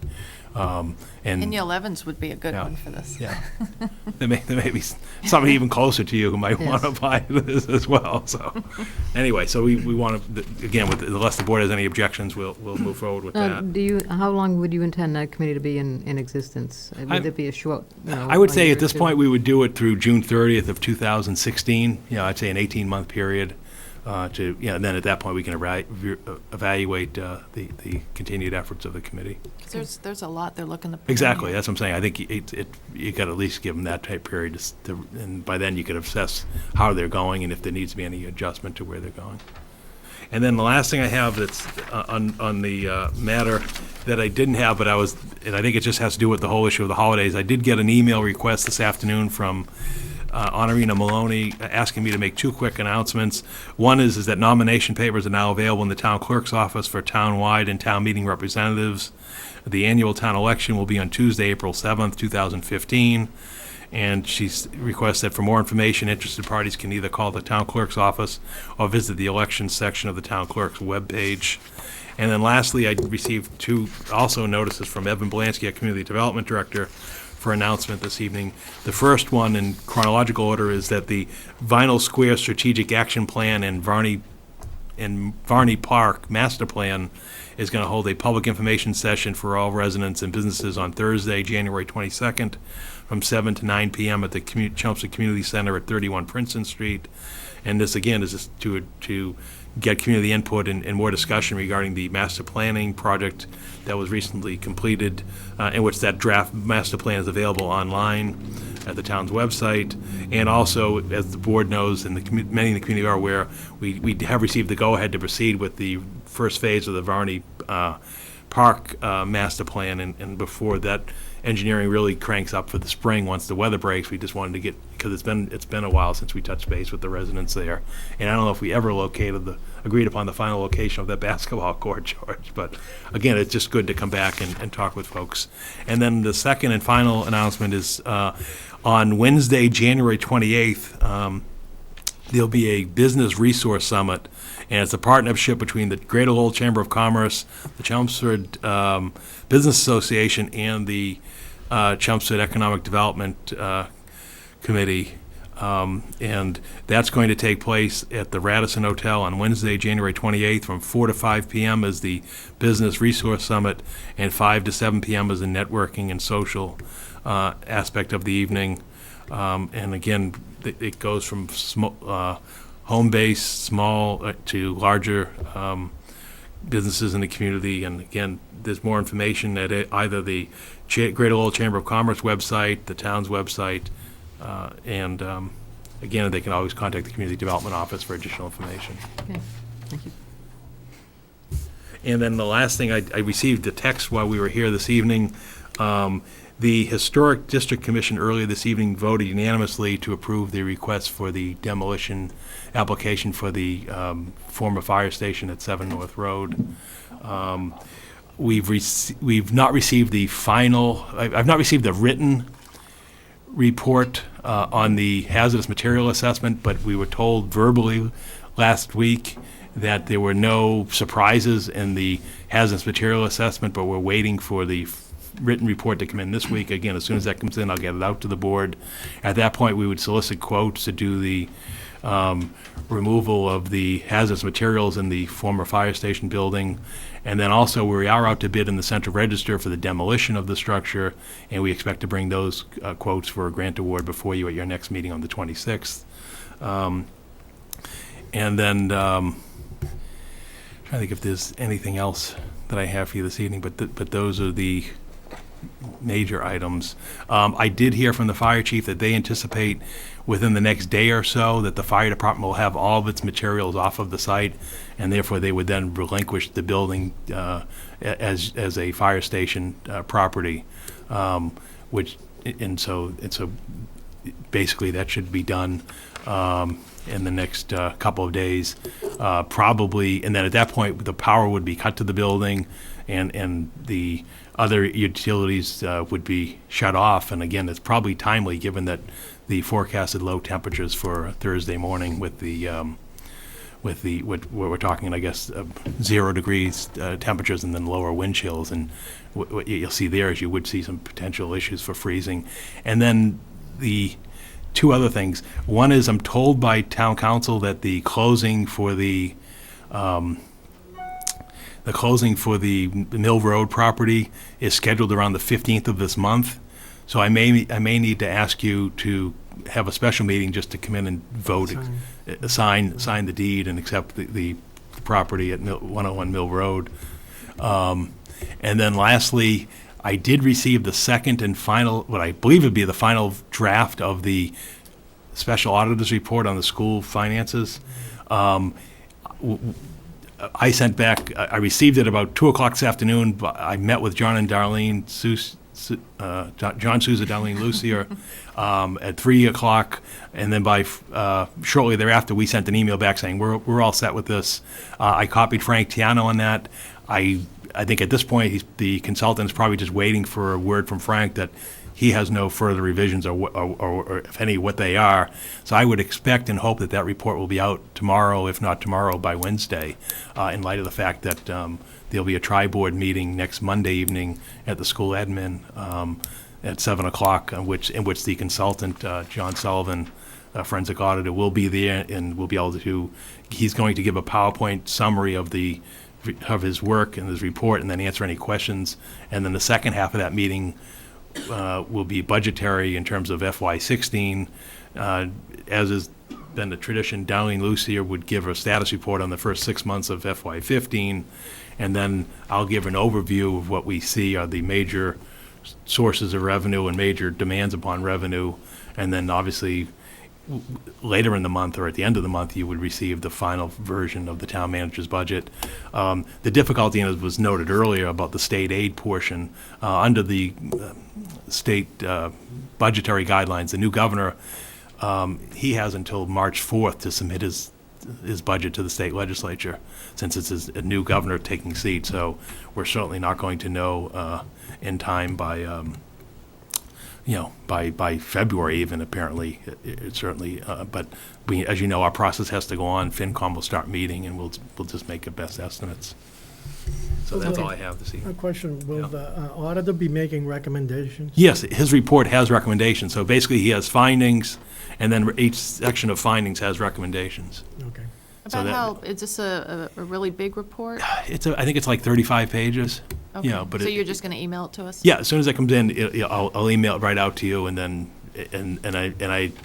I believe Superintendent Tiano will send it out to the school committee members. I'll also send it to the finance committee members, and then I'm mindful of the request that we could also send it to the town meeting reps. So we'll also do that. And It will be posted on the website. we post it on our website. We'll use the emails, and also the media will get it. And again, there'll be discussion next Monday evening. Okay, thank you. Thank you. Okay, next thing on our agenda is a discussion about the Newport Materials proposed asphalt plant in Westford. This is a project that was pretty in the forefront several years ago. We did send letters to the Westford Planning Board opposing it because of neighborhood concerns. Planning Board in Westford did deny it, but it was remanded back to them, and they have to reopen their hearings and have to make a quick decision again. So I drafted a letter just reiterating our concerns again. I don't know if anybody has any comments or questions or suggestions on the letter or anything else that might want to be in there, or if you support sending this letter. I can make a motion of support. We're not going to read it, no? I don't think we need to read it. No, I mean, it's posted. That's I'll right. probably just abstain, because I work in Westford now. Seconded. We don't have a motion yet. Oh, I thought she made the motion. Make a motion to support the letter from the Board of Selectmen to the Westford Planning Board regarding the Newport Materials asphalt plant as presented. Seconded. All in favor? Aye. Okay, all right, thank you. Okay, this is a new item on the agenda is a discussion of the snow plowing policy. So, Public Works Director Gary Persichetti's here. I think probably what I'd ask is the board could hear from Gary regarding the response from the Public Works over the weekend to the snow and ice event that we had, and hopefully that will help the board understand, what was done and why things were done and how we hope to do them in the future.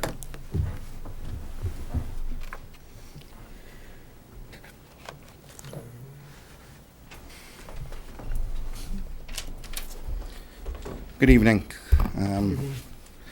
The DPW's approach all the time, of course, to any snow emergency is safety first, cost second. Based on that, this storm was handled, I believe, in a manner appropriate for the way it was handled and what was done. For starters, when the snow started to fall and all the reports that we were given for that whole 24-hour period, where the temperatures were going to reach at least 50 degrees. We went out with a sanding operation, sanded all streets, mains first, secondaries secondly. Went in and did a quick brush through the schools because there was no school, but we know there are some events that happen in the gymnasiums. And then our plan was to continue to monitor the day, which we were doing. All four of us ventured out on our own, did our own assessments. I did one of my own to some schools. I did it to the main streets and secondary streets. Every street in this town was safe as far as we're concerned. Having some, slushy stuff on it with the temperatures the way they were is fine.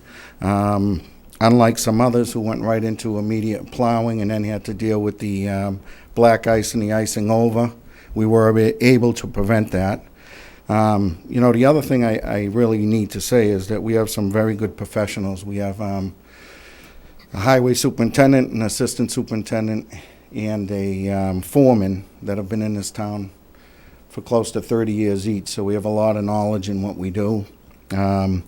As we continued to monitor, as we took some phone calls, some complaints of what was going on around us, and we went back to the weather forecast and took another look, still showing us very favorable weather, which was not coming at the speed that we would have liked it to.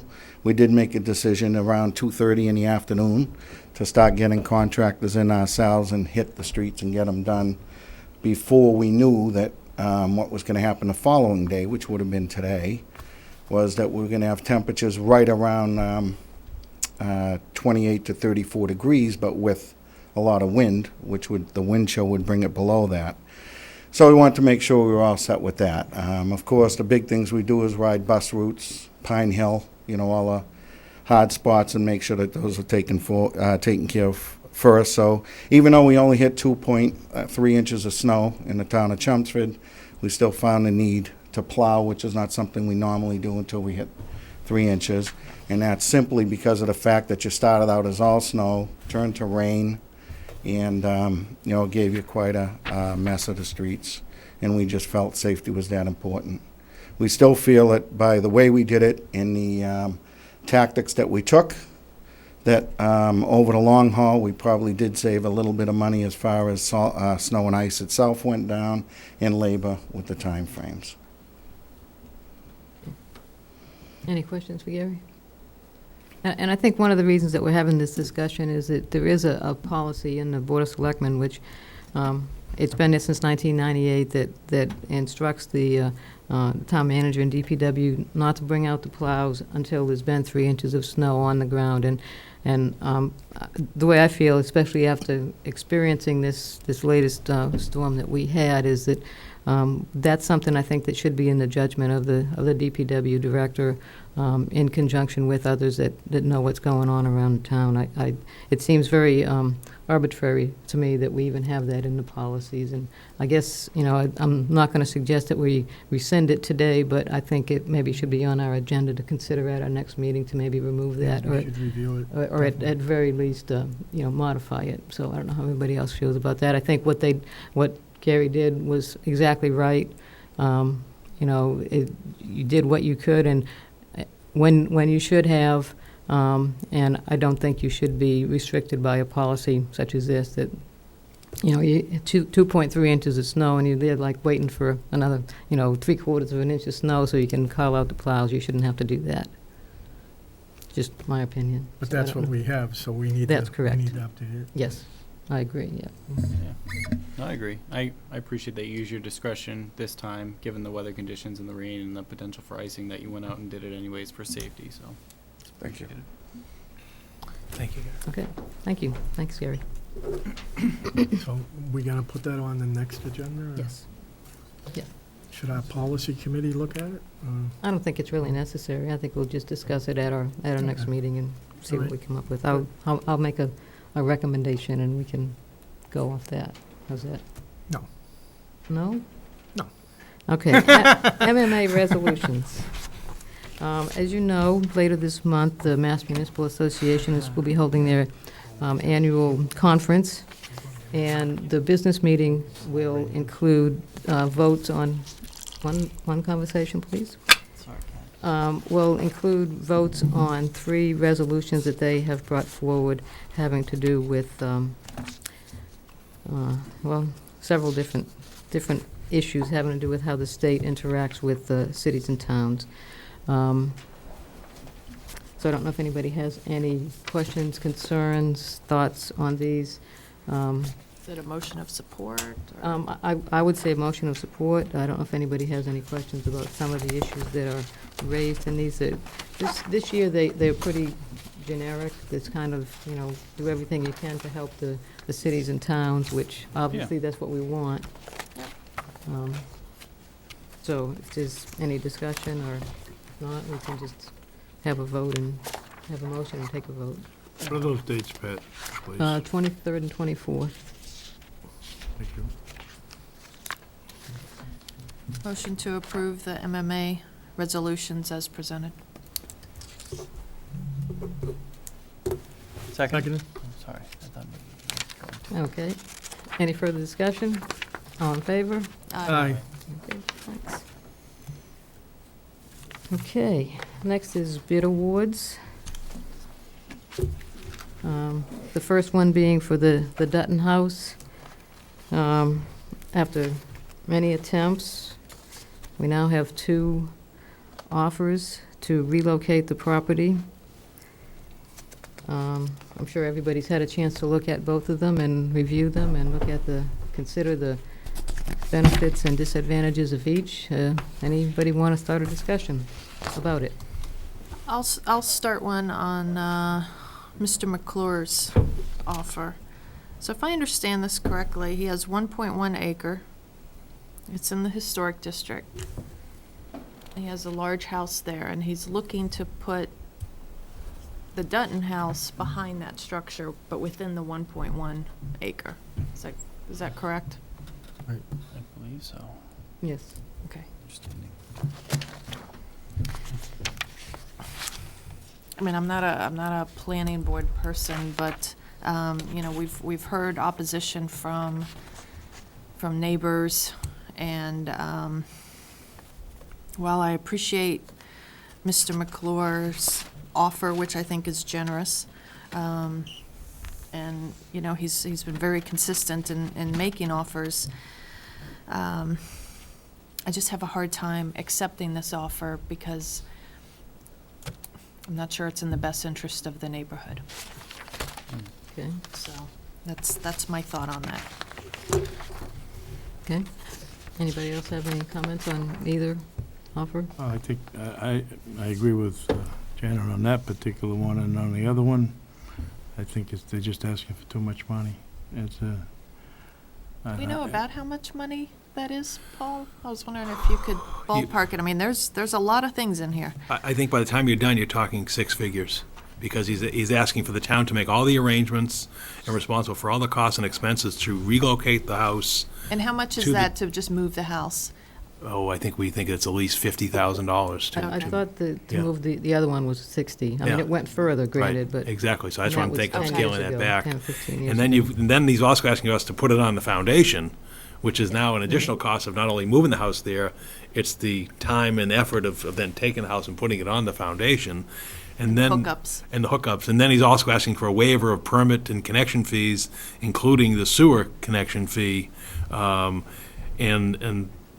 you know, like I said, I think by the time you've done all that with the details and all the other efforts, you're probably approaching 6 figures. And, you know, I mean, he even characterized it, you saw in his he talks about it, it's an outrageous investment, for the house itself, but it's also, as you say, very costly to even get it there. And to what he's requesting here, which, again, as noted earlier, he didn't conform to the earlier RFP. Right. You had something else So to add? therefore, I agree with Ms. Marshall. Okay. Regarding probably, we've been chasing this since I've been Yeah. on them, and long before. Right. And I think they've had it too, so, Okay. unless somebody comes up with a grand slam in the bottom of the ninth, I would entertain knocking it down,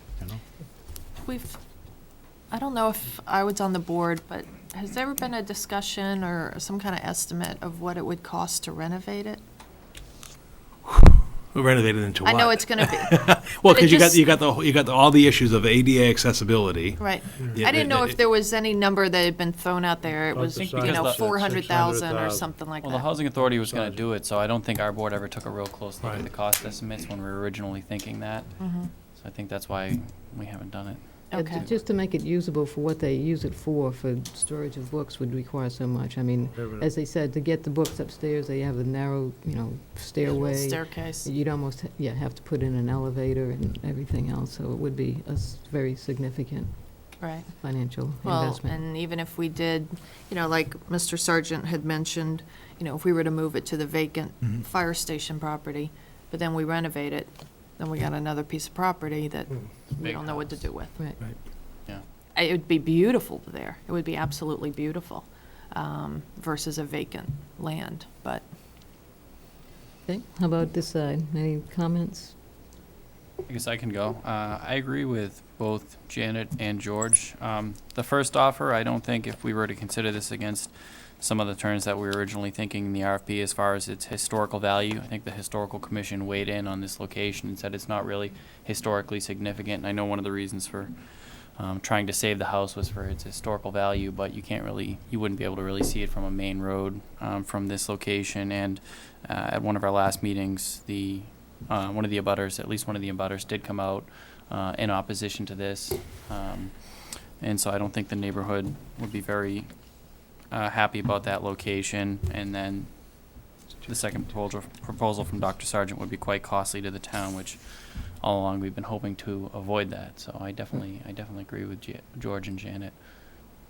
So how much would the demolition cost be? We're probably, Is it like the fire station, or? yeah, it's around that same Rob, do you amount wanna- for the do you wanna weigh demo. in before we go to this Yeah. discussion? Yeah. Oh, Oh. go ahead. Go ahead. I hate knocking down buildings, but Mhm. I think this one's gone long enough. And if Dr. Sargent couldn't take it on, I don't know anybody else that could take it on, so be what it will be.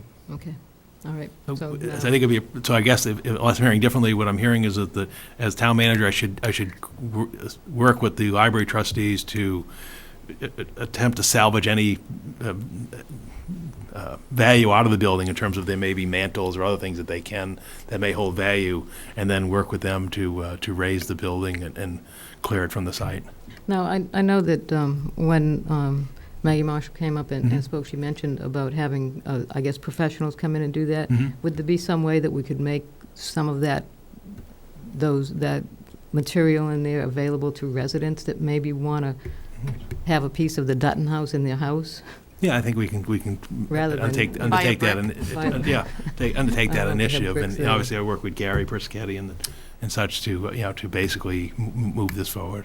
So would the library be able to gain some money out of salvaging off pieces of it? How would that work? Do we know? Town owns the building. Yeah, we own the building. All right. Come to maybe the general fund, any money that would Right. be. Anything would come to the general fund.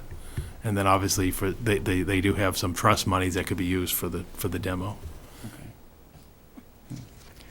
So we're looking And at removal. potentially the same amount as the fire station? Right, but it's not. But they would be Right, it would be from trust splitting funds. it. Right. So I think Paul would also like a motion to that effect, right? Yeah, so that way it's clear that the manager is requested to, work with the library trustees to, for the salvage and demolition and removal of the Dutton House from So the site. moved. Okay, Reluctantly seconded. okay. Any further discussion? All in favor? Oh, you have Aye. some more? It's just very disappointing that we've gotten to this point, but we need to move forward. Okay, all in favor? Aye. Thank you. All right.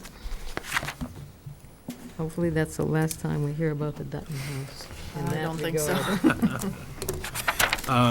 The next item I have is a bid award for the solid waste and recycling. Oh, go ahead. I need to recuse myself.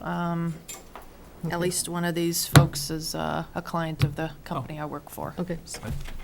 All right, so the board's permission, the chair's permission, I'd like to invite Nick Parley, our solid waste coordinator, to come to the microphone, and Nick's led the procurement efforts and helped with Sharon and I in terms of review of the proposals, and turn it over to Nick at this point. So right now, we're seeking to do a new 3-year deal with Waste Management with 2 one-year option years, and extend with Republic Services for a 2-year deal. Now, which one does which now? Waste Management provides recycling services, and Republic Services provides trash collection. So the good news is that there would be no change. Waste Management would continue with recycling. Republic would continue with the solid waste collection under that case, under the 2-year option. And then in 2 years, we'd be back before you to address the solid waste. Now, according to this, Waste Management did have a slightly lower bid for the solid waste. Could you explain why you're recommending the other? There was a couple different reasons. We're not obligated to take the lowest bid for trash or recycling. but there was some pricing differences on white good pickups, so the refrigerators, the microwaves, that we thought the residents might be incurring a higher cost, and then in turn we'd be incurring a higher cost with illegal dumping. That if it was cost prohibitive to properly dispose of a microwave, your microwave might end up on the side of the road on Katrina Ave, where we'd have to collect it. So the way I phrase it is, we not only considered the lowest cost of the town, we also considered the lowest cost of the town and its residents, because if there are higher fees, then the residents are going to pay that either in the taxes that support the contract or their own individual, costs of disposing of those goods. And then also there are some town costs that aren't shown in the bids, which would be our costs of going out and having to address the illegal dumping and disposal issues. So again, it's our recommendation that we would exercise the option on the solid waste with Republic. I know I can't turn it. It's a PDF. You gotta download it and. But it is clear, because when we saw the two proposals on solid waste from both vendors, it's clear that that what they were asking for disposal of those goods were very similar. So basically, we have a good opportunity right now. We're just going to extend it for 2 more years. Yeah, the current rates we're locked in at right now are much lower than both of the new proposed rates. Okay. And I noticed that the options are plus fuel. What does that mean? Is it going to be like a fuel surcharge or something? When we get to right those? now, it would be approximately $20,000 per year for fuel. More. Okay. But with fuel prices being so volatile, Mm-hmm. who knows at this point? And we just want to make it clear that this is not automated. Not automated. Right. This is going to be continuing the same manual collection that we have now. Yeah, if people ask why we didn't use automotive, I mean, you were talking hundreds of thousands of dollars difference, because basically to do that service, part of it is the cost of those containers. And again, we've, as you know, we've repeated this cycle now. I think this is probably the 3rd contract we've done with Pat and George, and we've looked at it each time and we've bid it. We just haven't seen the numbers be favorable enough to move towards the automated. Honestly, I think we're getting to the point where we're not going to see the automated be cheaper. And if we ever wanted to go, it's going to be an additional cost. I think the 2010 contract would have been the contract to go to automated, but we kind of took the savings there. Because we used to have 2 guys on the garbage truck. Now we only have 1, so we're not getting that salary savings anymore. I mean, you can see that the disposal went from $479 to $719 to go to automated. So I mean, you're again a couple $100,000. Also, the other question we keep getting asked: well, why can't you do weekly recycling collection? Well, you can see the difference there is it went from $479 to over $800,000. So again, I think in a perfect world, we'd love to have automated, we'd love to have weekly recycling collection, but when you look upon the demands on the budget, and they're not trivial. Yeah, Paul and I felt at this time it wasn't appropriate to push the automated for tax purposes. This is a fixed cost contract, right? Yep. It's not based on tonnage. Right. No, we have a separate tonnage disposal contract at the Covanta facility in Haverhill. This is just collecting it and transporting it. Oh, so there's more coming. Well, no, we already have that. That contract's still in effect. That's a 3-year deal. We still have, so, yeah. But I mean, if you're looking at the entire thing. Oh, the entire budget is more than really just what you see here, It's a right? This $2 is million and change budget. Right, Yeah. right. I think it's interesting, though, that as the fiscal years go up, the price goes up, but yet we're encouraging recycling and actually, A lot of that is prevailing wage Right. and health. good old prevailing wage. Yeah, a lot of that. They still have to go through all the streets, and it doesn't Yeah. matter how long it Right. takes them to go there, right? We still get charged the Right. same, whether people put out 1 barrel or no barrel. But the dumping fee, do we save there? Right, the tonnage contract, disposal contract, that's going up now because we're at Yeah, it's a per couple year. bucks, It's per bucks year. a ton Yeah. Yeah. per year. Right, if we don't have as much of that, we don't pay that. Right.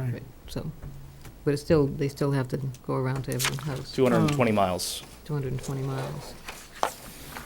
And then they make 2 trips to Covanta per day for trash, where they hit all the schools, get all the dumpsters in the morning, and then start the residential routes, and then go dump again. So What it's- about yard waste? I see that mentioned in there. Waste Management did put a bid in for yard waste. Is a 10-week minimum, if I remember correctly. 10 That- to 12 collections a year. Which puts it up around $100,000, which we didn't think would be appropriate to add to the budget right now. Yeah, when I first saw 11,000, I thought, Yeah, well, yeah, that's it's not not bad. And then I bad, read the fine print. I think the last collection we did was 3 in the fall, 1 in the spring for a 4-week collection. That was a number of years ago. Are we offering drop-offs, or do we promote drop-off locations for leaves for residents if they call in and say, what do I do with them? No. For the yard waste you're Okay. talking about? Believes, yeah. Yard waste? Because I know sometimes we still get calls about the leaf I, pickup, so I don't know if I've people call been, you too. I do get the calls, and I encourage them to call a landscaping service. All right. Okay, any other questions? All right, entertain a motion? Go ahead, you made the motion. So, make a motion to approve the bid awards for solid waste and recycling contracts for public services and waste management for the option years as presented. 2-year option for Republic, new contract for waste management. Yeah, Okay. as presented. Okay, as presented. We have a Second. Okay. All in favor? Aye. Okay. One abstention. All right, thanks, Nick. Are you gonna do recycling? No? He did them both. Oh, yeah, I did them both. Oh, you did it all Yeah, together? he did them both. Solid together. waste and recycling. Okay, now we're to appointments, and we're going to appoint members to 2 committees this evening. The 101 Mill Road Committee and the 7 North Road Committee. Each committee is supposed to have 7 members on it. The way I had proposed that we staff these committees is that each member of this board has 1 appointment, and then the other 2 would be by a majority vote. However, we have just exactly 7 applications for the 101 Mill Road property. So unless there's any objection, I would entertain a motion just to accept all 7 of those as. Just a question. Sure. Weren't there other people on the other lists that, or have you already included them? Those are included. Oh, okay. All right. There were 3 that said Just 101 Mill Road, and then there were 4 that were either Right, both. Mill Road or North Or Road. both, Yeah, either of them. right. So, Can I just make a motion with the names? Yeah, that why would- don't you? that would be Okay. great. Make a motion to appoint the following individuals to the 101 Mill Road Committee. Hugh Evans, Bill Griffin, Brian Latina, Louise Kreitz, Gary Frescarelli, Jen McGinn, and Curtis Barton. Seconded? Okay, and these will be For a term ending the end of this year is what we have said. 12/31/2015. Yeah. Okay, all in favor? Aye. Aye. Okay. All right, and so now we have 17 applicants for the 7 North Road Committee. So I will ask each person to name one. Go ahead. Let's There's the top 13 4, left. right? Well, Yeah. they can, if somebody wants to appoint one of those to this one, they can do Oh, that. to both. Right. Okay. I mean, and I don't know how many of them wanted to be on both, so if you want to immediately eliminate them, that's up to you. Oh, so some of the people that were on the previous list are in here still? Correct. Okay. Correct, yeah. Because my thought was, just to make it fair, since we had 13 people for 7 slots, was to not Give somebody appoint 2. people to Yeah. 2 committees. Well, I mean, like I said, I think everybody can use their own criteria, and if the No, I'm majority. just saying, that was my Right, thought. Sure. Personally, yeah. So, all right, so we will go, George, I'll give you the first selection. Glenn Thorne. All right. Okay. Janet, who do you pick?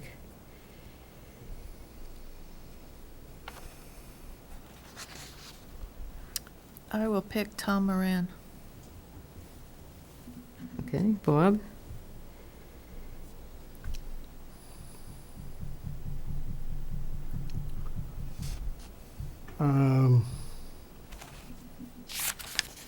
That's a tough one.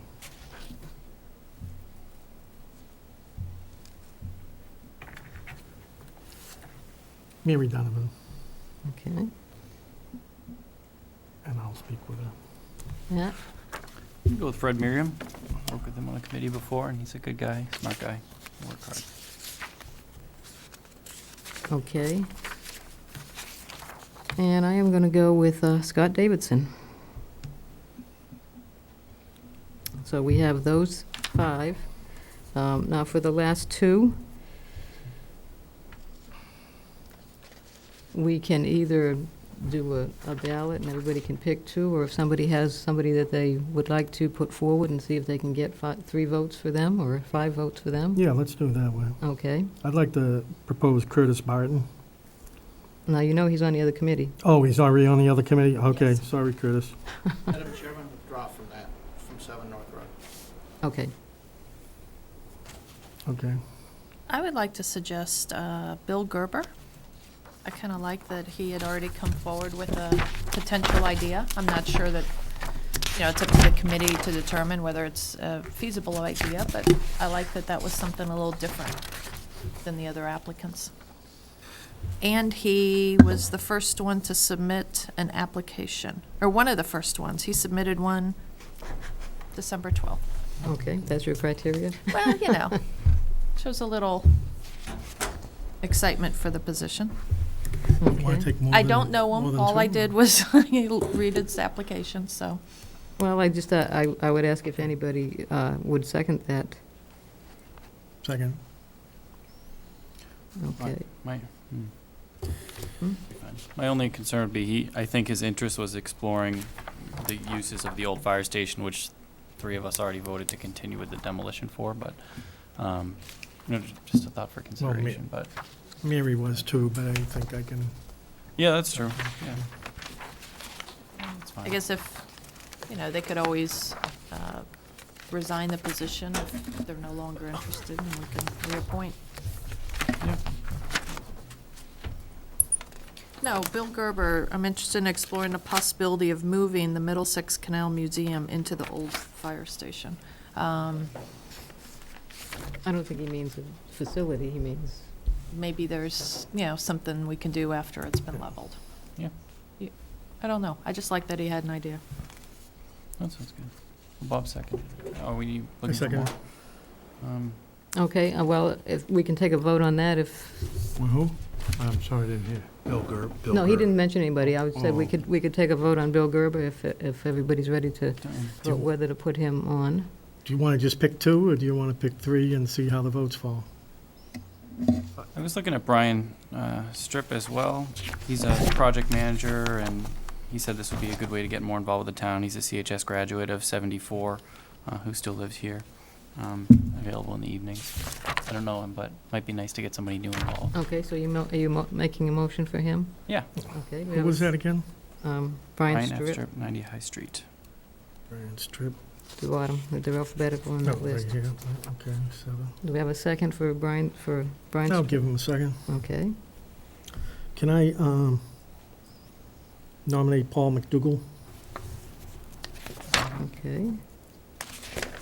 Anybody want to second Paul Yeah. McDougal? Second. I meant to nominate him. Okay. Too many papers.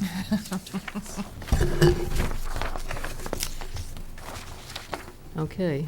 Anybody Close else? nominations at this point. Okay. Are you making? go ahead. Excuse me, is it too late?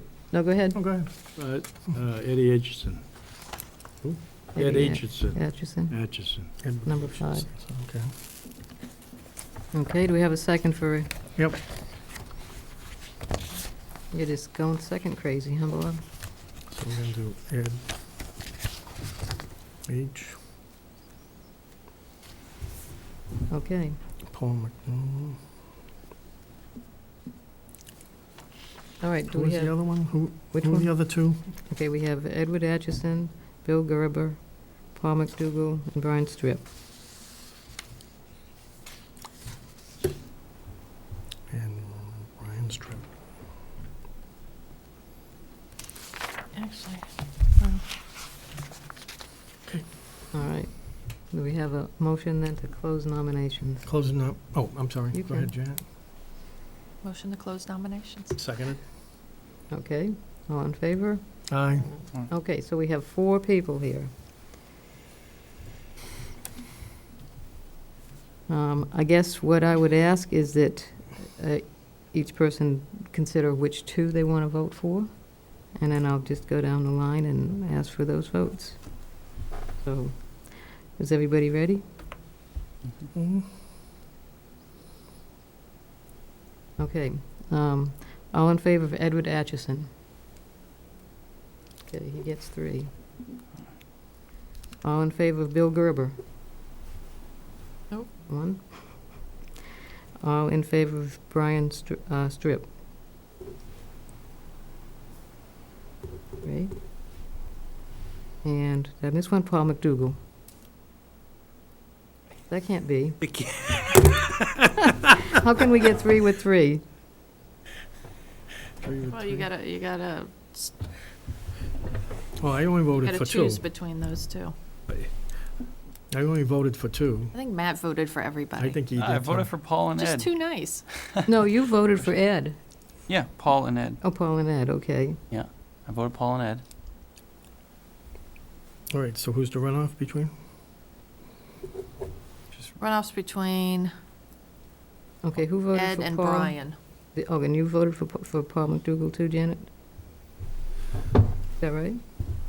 Or did you? No, I voted for I voted for Ed and Brian. Paul and Ed. Okay. All right, so we're down to 3 then. But if we had 3 votes for each of them before, This is why we let Paul develop the budget. this is not going to be easy. Oh, they all got 3? Yeah. Yeah, That's 3 of 10 them got votes, 3. yeah. Oh, I makes thought it- you had that's right. 4 for Paul. I thought you had 4 for 1, too, yeah. I thought you had 4 for Paul McDougal. Makes it right. One. Okay, who voted for Paul McDougal? I did. I did. Did you? I must have then. If you get 4. But you voted, No, because it's I only 3, saw 3, 3. 3, and 1. It's I only 10 saw- votes. I only Twice I saw times 3. 5 is 10, so. right, Okay. there should be 10 votes, right, and that's Right. right. So now you're down to 3. So now we're down to Down to 3. three. Right. All right, but we don't have 10 votes anymore. Now we Right. only have, Dun dun. We get Still have 10 votes. get There's only 10 3 votes. people. yeah, we still have 10 votes, Right. Yeah, but, you got 10 votes. Right. okay. with the candidates, Paul, Ed, and who else? Paul and Brian. And Brian. All right. What do you want us to do? You want us to write them down, did you say? or do you Well, wanna that's just- not gonna, I don't know Oh, that you that's don't gonna know? gain Okay. anything. I think we need to You can only decide- vote twice, so you're just going to, where the top 2 vote getters would be to get the position. So just go through the roll once again. Yeah, but if we're gonna get through, okay, but we had 3 different, okay, Ed Atchison, who wants Ed Atchison? I vote Ed Atchison, there's 3. So there's No, 4. Oh, you're just saying do 4. There's 4. Okay. All right, so there you go. All right, so 4. there's Ed Atchison. There's 4. Okay, the other one is Paul McDougal. 3. Why are you holding up 2 hands? I figured. And then by, And- and then, and then And Brian. Brian Strip. Okay. 2. So Okay. somebody didn't vote, but that's okay. All right, so we have Edward Atchison and Paul McDougal, who are the Right. other 2. Okay. Oh, Okay, let me see if I've got this right then. You got We've it, got Ed Atchison. Yep. Scott Davidson. Mhm. Mary Donovan. Paul McDougal. Fred Merriam. Tom Moran, and Glenn Thorne. Yes. Right. Yes. So you For wanna- the 7 North Road Committee with a term ending 12/31/2015. Do we have a second for that motion? Second. All in favor? Aye. Okay. Very good. Okay. We have some minutes. Yay, minutes. We have regular meeting minutes for November 10th, 2014. Any comments, corrections? Make a motion to approve the regular meeting minutes of November 10th, 2014 as presented. Seconded. All in favor? Aye. Okay, we have regular meeting minutes of December 1st, 2014. Any corrections, comments?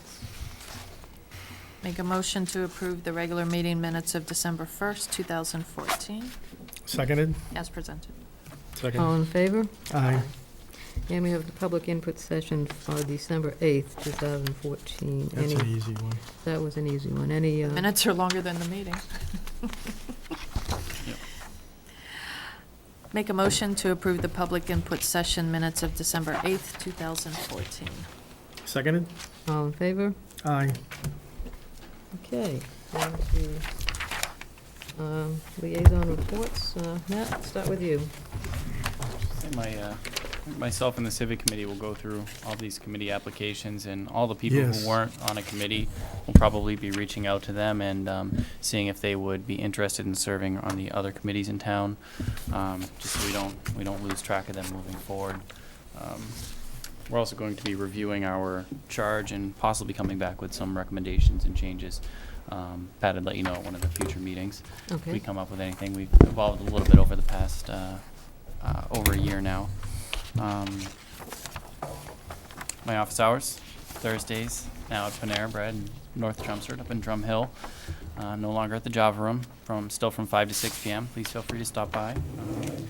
Hope everyone had a wonderful holiday season and a new year. I'm looking forward to 2015. Okay. Bob? Just to keep it on Paul's list, Santander Bank, lights, anything new on that? Nothing new to report. I mean, I'll go in and talk to them, but they don't own the building. No, they're right, exactly, Yeah, right, yeah. right. But the other thing is, I think we really need to look at studying in some way, maybe the police department, maybe, yeah, I'd rather have the police department than engineering do it, the light sequencing in Center Square. People are getting backed up from both directions now. That light just isn't long enough. Chelmsford Street? Well, the one going to Westford, first of all. Littleton Arrow? Road, Littleton Road. Okay. That arrow is only on like about 4 seconds. But then I noticed today that going the other direction, people coming down from north queue up in the middle of the roadway, so you can't get through. We're not supposed to, that's illegal. I know, it's blocking the box, right? But people are blocking it so people can't get through, and then there's a lot of traffic that's probably heading either for 110 or 129 that's making that back up. I just think there should be a way of analyzing these things and, making corrections. I don't know if we've ever made a correction since this intersection's been there. But the other thing is, Paul, you sent along to us some information for people that own the Oddfellows. the Oddfellows, thank you. Mhm. The Oddfellows building. They still don't get it. They didn't file the necessary paperwork. Mhm. They're saying, is this okay? We did this, this, and this, but they're not understanding that they really should, even though it's after the fact, they should fill out paperwork. Mhm. And I don't know if there's a fee attached to it, but That's why we brought in the chair of the Historic District Commission, and she's Right. the one who provided that correspondence. right.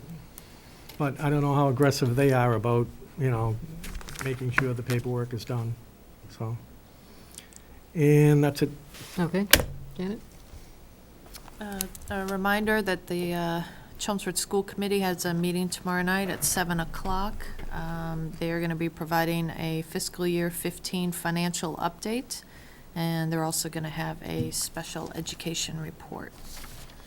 This evening, I attended the Board of Health meeting, and there was a brief discussion on the possibility of raising tobacco sales to the age of 21. This isn't done on a state basis, it's done on a town-by-town basis.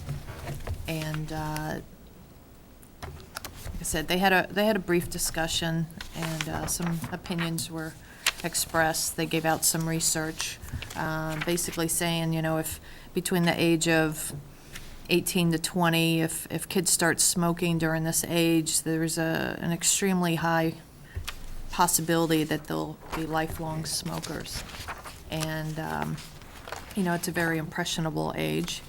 Currently in Massachusetts, there are 40 communities that have the age of 21 as a requirement for buying tobacco, and there's 5 that require the age of 19. And it's a Board of Health vote. Has nothing to do with, we wouldn't take a vote, neither would town meeting. Do they have many people that come to their meetings? Just me. Okay, well, yeah, so maybe once the word gets out on this, they'll get some. And another Yeah. question, would that include smokeless tobacco? Yes. Yeah. Chew, whatever you call it, plus the e-cigarettes. So, you know, I was curious as to some of the towns, and I was surprised. Some of the ones that have the age of 21, Acton, Arlington, Concord, Foxborough, Framingham, Newton, Salem, Reading, Waltham. Wow. And then there's, again, there's 5 that have the age of 19, Watertown, Sudbury, Newburyport. I was surprised. I didn't even know that was a possibility. Didn't either. Never heard of it. So anyways, again, a brief discussion tonight. They expect to read through the material and possibly take a vote at their next meeting, which is Monday, February 2nd, 2015. It's here in Town Hall. It's in room 102. And I encourage people to contact Board of Health, get your opinion in, and attend the meeting. And also one last thing I got with my census from the town clerk. You'll see a little green piece of paper in there. It's to register your dogs. So I encourage everybody to fill out the form. You have until February 28th, 2015 to avoid fines and penalties. And that's all I have. Okay. George? Thank you. I think it was Tuesday, right? Tuesday night, I was at Summer Place, and we had a great job done by the fire department. Extinguished the blaze very quickly. It was unfortunate that a lady passed away in the fire, but it could have been much, much worse. It was a very, very cold night, and the police department did a great job controlling traffic, and the emergency management team did an excellent job as far as trying to provide. And you had the LRTA buses up to have the people go in there until they were ready to go back in the building. And then Trinity Ambulance did a great job. So, I mean, everybody did a tremendous job. The response was great. I think that was the first big fire they've had since they've been in a new station. And then I think that extra 20 seconds or 30 seconds might have made a big difference. But, you know, they did a great job. I just want to commend them, that's all. Thank you. Okay. That it? Yep, thank you. All right. I just have a couple of things. This Wednesday, January 7th at 6 p.m., there'll be a regional transportation plan meeting that NEMCOG is going to be hosting at the police station. Anybody who has any concerns about transportation, I mean, it's going to, they'll talk a lot about public transportation buses and like that, and the Roadrunner and all those other things, but it'll also cover any other transportation issues in the region. And this is really a long-range plan. It goes like 5 to 25 years, so hoping that people will come out. It's probably going to be cold, but still, 6 p.m. the police station on Pat, Wednesday. is that the one that you got them to move out here? Yes. And locate here? Yeah. So to Pat's credit, she sort of encouraged them to have a meeting out here in Chelmsford because we do have a high usership, and she thought we'd get a little more input from our region if they would host the meeting out here. So. All right, so I kudos. hope a lot of people do show up, and it's not just for Chelmsford people. You can invite your buddies in Westford to come to. All right. Both of them. A little closer now, so. That's right. And just a reminder to, Paul mentioned earlier about the tri-board meeting next Monday, January 12th at 7 p.m. So that's all I have, and we don't have any press here this I just evening. have one other thing I forgot. So we're completely done with the construction, everything with the fire station. Is that correct? Not completely. We're still in punch list mode. Okay. There's still a couple of non-general contracted things, such as the final paving and so forth, that has to be done in the spring. But in essence, they're under a temporary occupancy. We anticipate in the next couple of weeks to get a final occupancy. But that's basically where we're at. But in all intents and purposes, you know, it's substantially complete, but it's not completed. Okay. Well, at some point, I would like a presentation to the Board of Selectmen from the Permanent Building Committee. Just wrapping up the project, all the costs, and I just think it's the right thing to do. Okay, sure. We can do that. Okay, our next regular meeting will be January 26th, 2015, and with that, I'll entertain a motion to adjourn. Motion to adjourn. Second. All in favor? Aye.